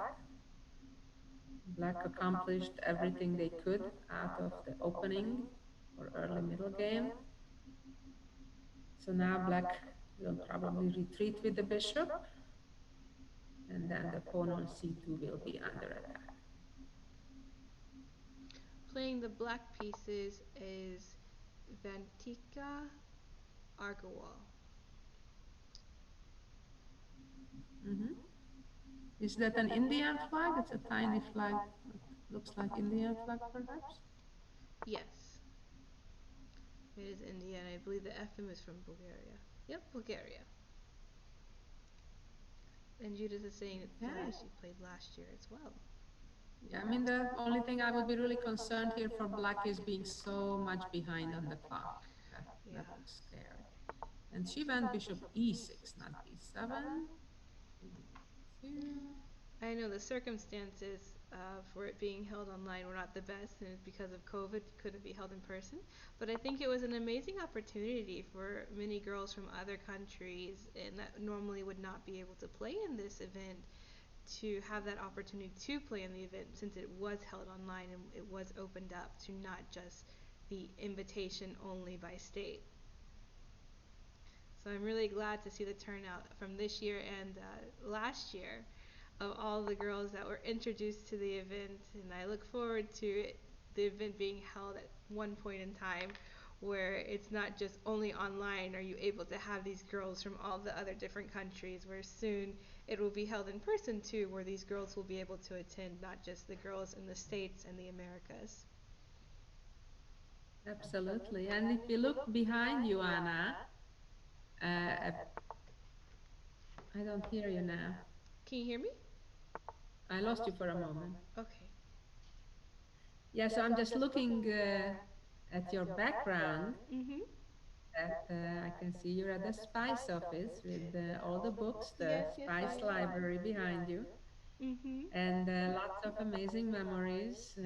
We had a chess book library at Spice that's over 800 Yes, books, it's quite maybe by now close to 900, In and fact, it's different so large, titles. it's grown recently that we had to have Webster give us another bookshelf to case all the books that we hold here. Yeah, that's fantastic. So all the students who study at Webster University uh, can study not only academics, but they can also improve their chess Absolutely. and We use all also those have books. our GM, Aram Hakovian, just walked in. Maybe he will join us. Would you like to come say hello to our followers on the stream? Okay, so yeah, so Hello, we're everyone. right there. Hi.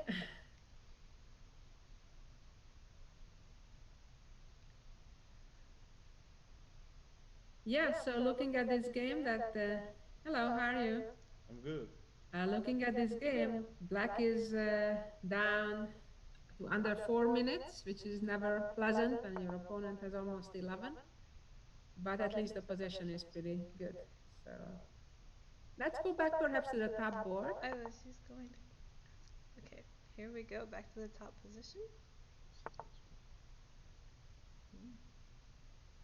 Let's see how that is going. So it should I think change I have a on your. delay here because Yes, I there's know a I see slight myself delay. talking. Okay, so white is 6-0, so I think white would be okay to draw to win the tournament, but black of course is trying to win, but that can be always a risky thing because you take more chances than you normally would and burn some bridges that can backfire. And black has two isolated pawns, a6 and c4, that potentially could be weakness. But the good news from black's perspective again is the clock. That white is so low on time, so that's always a worry. What do you think about the position, Aram? Well, f4 I think was the correct move, but it's very complicated. I actually like black's chances. I think practically black has Practical purpose. yeah. Yeah, objectively maybe not so great, Yeah, but objectively practically it wasn't good, but I would take it's black not with the easy to time be white. consideration. Bishop f5 or rook d8. I mean, actually, bishop f5, a6 is hanging, so rook d8, I think, should be a good move. Yeah, both of those. Always I like moves with the tempo. Of course, the drawback of bishop f5 is allows knight a6, so have to be careful about that, perhaps. Now, But Susan, I know in this game it's not a must-win situation for Sophie, but what advice could you give the people who are following for if you're playing in a tournament and you're going into the last round in a must-win situation? Is there something you can, anything you can tell them that could help them, whether it's how to control your mindsets or the nerves, or what mindset you even should have going into it? wow, let's hold that question for a moment Yeah, because actually, something while amazing just Anastasia was happened. talking, yeah, there's rook b2. I saw that rook b2 and she Amazing played it sacrifice immediately. that neither of us considered it. That's pretty Yeah, c3 amazing is if it coming. really works, because if rook b2, probably c3 is the idea. Yeah, sure, actually, on the board. Sure. That's pretty impressive. That's very nice. And with what? So returning to your question, it's always a hard situation when you know that a draw is sufficient to win, and I generally recommend to uh, play normal. But of course, as of the opening choice, I suggest to be more conservative than if you would be in a normal situation. There is no reason to choose openings that would be very, very risky. So, for example, in this case, I would have probably recommended a safer line, such as maybe with g3 or another setup against the king's India, because this is, as we see, a pretty sharp line. So this is where the little time on the clock, when a big surprise like rook b2 happened, is painful. What to do now? Because taking probably is really bad, but even if white doesn't take, that c-pawn looks scary. So probably queen c1 maybe is a move to consider. Yeah, but takes bishop f5, then. Yeah, I mean, it's nice white for is in black for trouble. sure. C-pawn is running.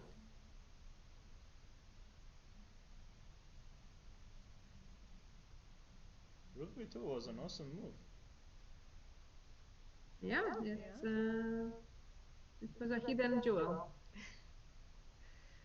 I bet white is wishing they had more time right now. Yeah, I think, and that will be kind of interesting, because if black really wins this game, all of a sudden a whole bunch of people can have 6 points. Right. Wow. This is not fun for white. Countdown is on, but white just has to make a move, because it's not a lost position yet. So it's really important not to panic, when something doesn't go the way we expect it to go and we are disappointed. Just have to move on and try our best, because now being down to less than a minute and a half is just makes things even worse than they already are.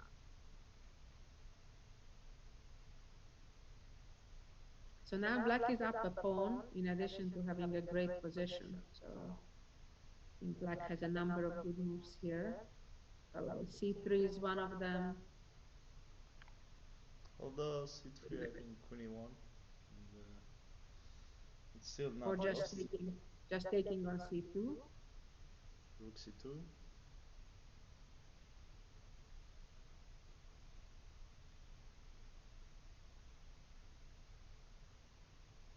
And then bishop f5. Rook c3. c3? Yeah, I played c3. Oh, she played. Oh, black. Yeah. Your message. Oh, I think I'm having a delay because yeah, I didn't see it until now. Yeah, it looks set for white.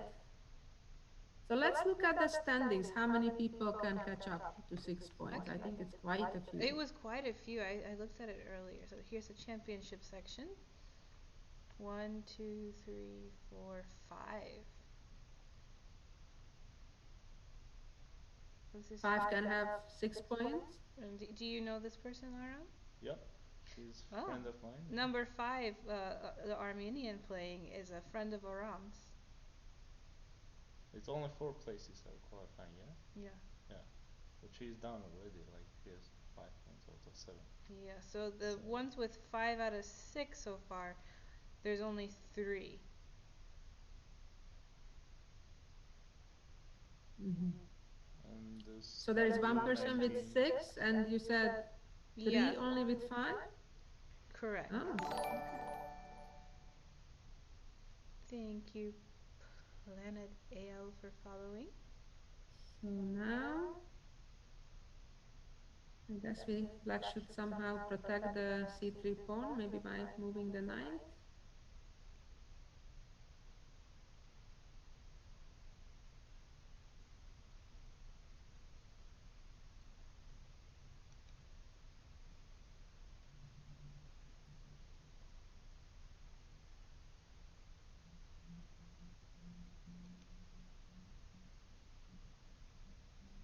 Another move would be queen a5 to protect the pawn, simply like that. Well, I think the easiest way is to just take on c2, rook c2, bishop f5. Rook take? Right, because the pawn on c3 is still indirectly protected because of the discovered check with knight. Yes. And if rook goes back, then we can push the pawn c2. Yes. Queen a5 is also good.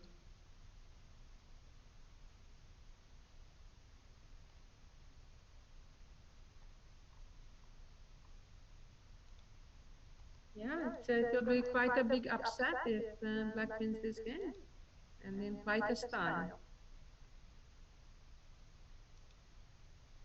Very exciting. Oh my gosh, the time would be, I would be so nervous right now. Yeah, under 1 minute. Under 1 minute and my hands start shaking. And online it can only be harder because at least mouse slips were available.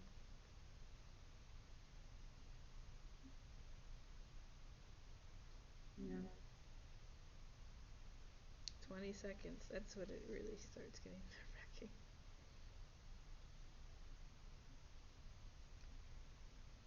Is she going to move? But, you know, I would still fight. I would play knight e4 and just have to move. So the moves were made. She played bishop d4. Oh no, time is almost running out. Bishop d4. Looks like some tactic is happening now, because the problem is bishop c3 is not a threat, because the bishop is busy guarding the knight.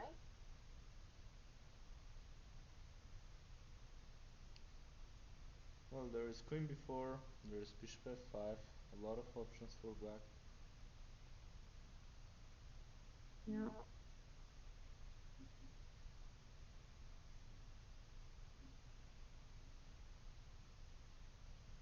Sometimes it's also a problem when there are too many good choices and which one to choose. Yep.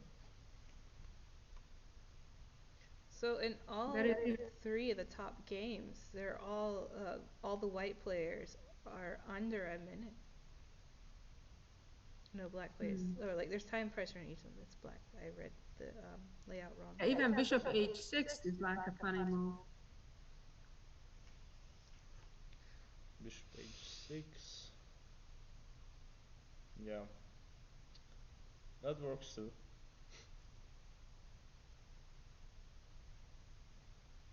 But now black is getting low on time too, so she better start making moves.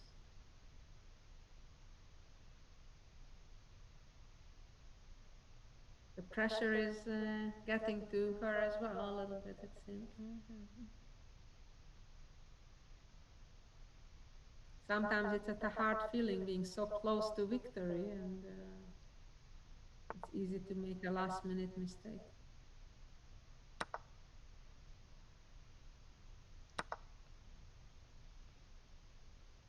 Bishop f1, Okay, rook d2 bishop is coming. f5. If she doesn't flag this.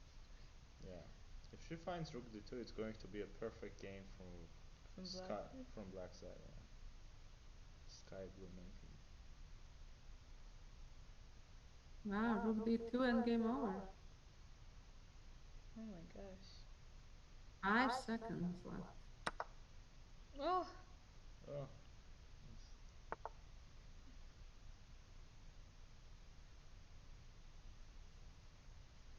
Oh, Mr. Rook d2.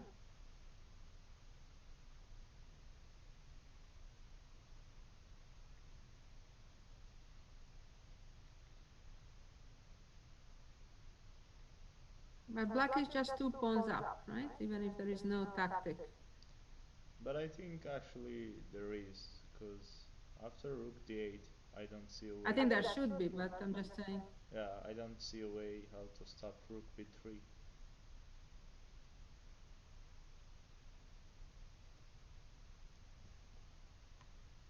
Well, white's only hope is black's also getting low on time and can get nervous. Yeah. There are many good moves, of course. Rook d8, maybe a5, many options.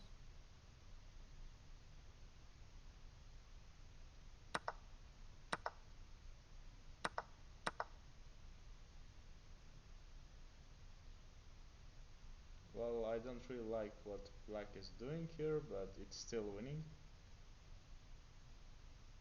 Yeah, all of a sudden some rook c8 ideas, but oh, no rook c8. Yes, oh my. Now they're both in time pressure. Still 2 pawns up. Still 2 pawns up.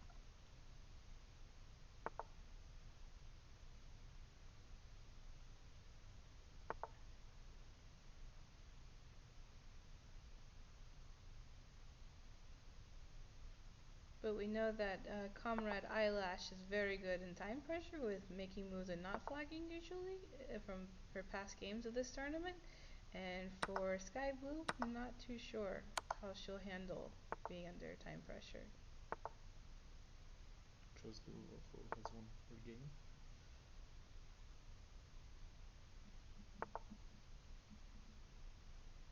Well, I'm not sure that it's winning anymore after rook a1. This is also... Yeah, black certainly missed a lot of good opportunities to end the game quickly. Oh no, oh, rook a1 loses the pawn. Not rook a1, yeah.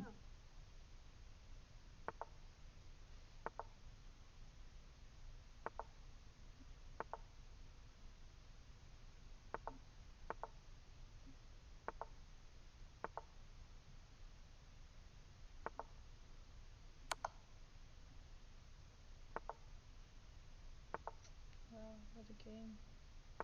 So moving fast at this point. Now, white probably should be able to hold it in an ideal world, but that's not necessarily the case when everybody has seconds left.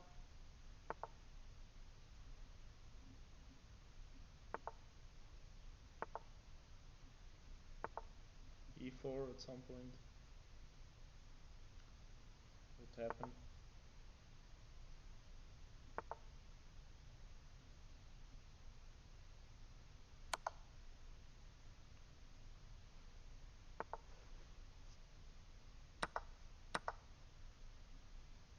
Well, white is actually doing a good job. I did not like f6. Rook a6. I did not like that f6.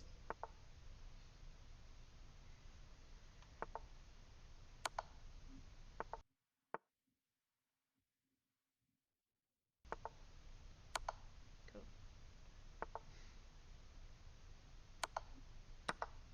f4, and it's a draw.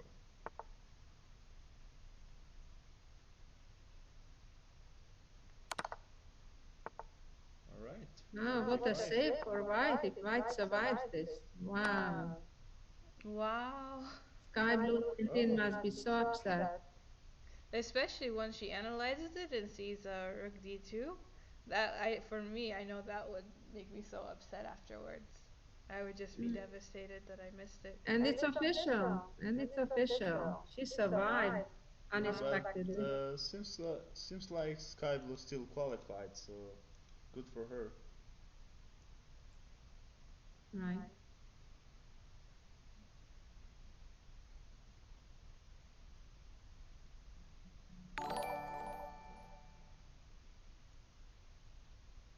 So how about board 2 and 3? Are they still playing or are the No, other games they finished? finished two, I think.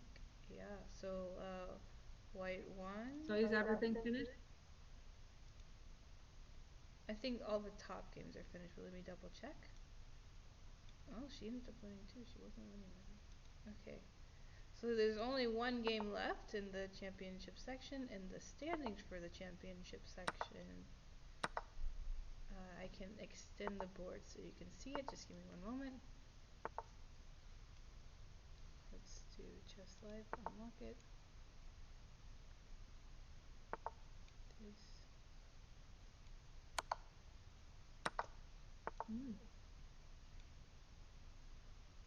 Probably they should. Dangerous for White.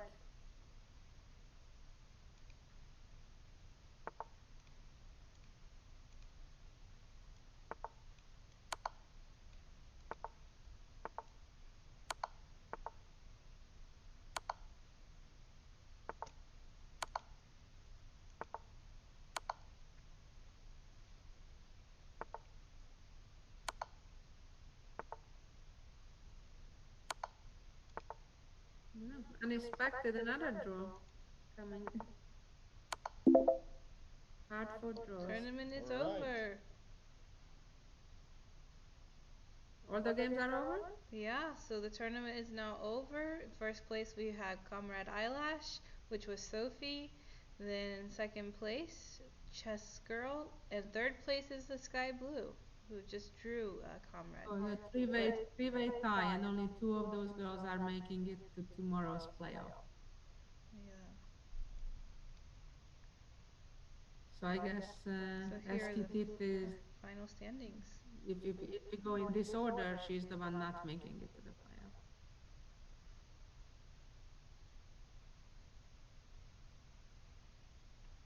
Wow, well, congratulations to all our girls. Yeah, congratulations to all the winners and good luck for tomorrow's playoff. Thank you to everyone who joined the stream today, or the ones who interviewed. Oh, someone else is joining. One moment. Let me add Judith in. Okay, so Judith is joining us. Hi, Judith. You're now a part of the stream. Let me make your video bigger. There we go. Now we can all see Judith. Hello. But we can't hear you yet. You're still muted. I'm muted as always. That's life. Yeah, so the games are finished. All sections are finished, and we have the 4 players who are coming tomorrow for the playoff, pending any overnight fair play review, obviously. So I'm very happy to see that everything went smooth, and then hopefully a lot of you can join us back tomorrow at 11 a.m. East Coast time for to cover the playoff and watch the players fighting for the Webster scholarships. Thank you so much, guys.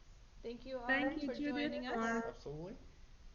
overseeing the tournament. Thank you, Arna, for the hosting the stream, and everybody else who joined the stream and contributed, Aram and Martha and Glenn and everybody else who joined. I appreciate the support for the event. Thank you so much for joining us. And Thank you so much, for and then see you guys tomorrow. And thank you, Susan, for joining us. I know you're very busy, so appreciate always your help in carry the game analysis. And we'll be back tomorrow, guys, for another stream session for the championship section to see who gets the scholarships. Yep. Bye. Bye, guys. Bye, Susan. And we hope everyone who watched today will join us again tomorrow for the scholarship battle. Anything else, Judith? No, just I think you should end the stream and then we can recap offline in the Zoom meeting. Sounds great. Okay. I guess I just Thank pressed you. the end stream button. Thank you guys so much, and hopefully we'll see you all tomorrow.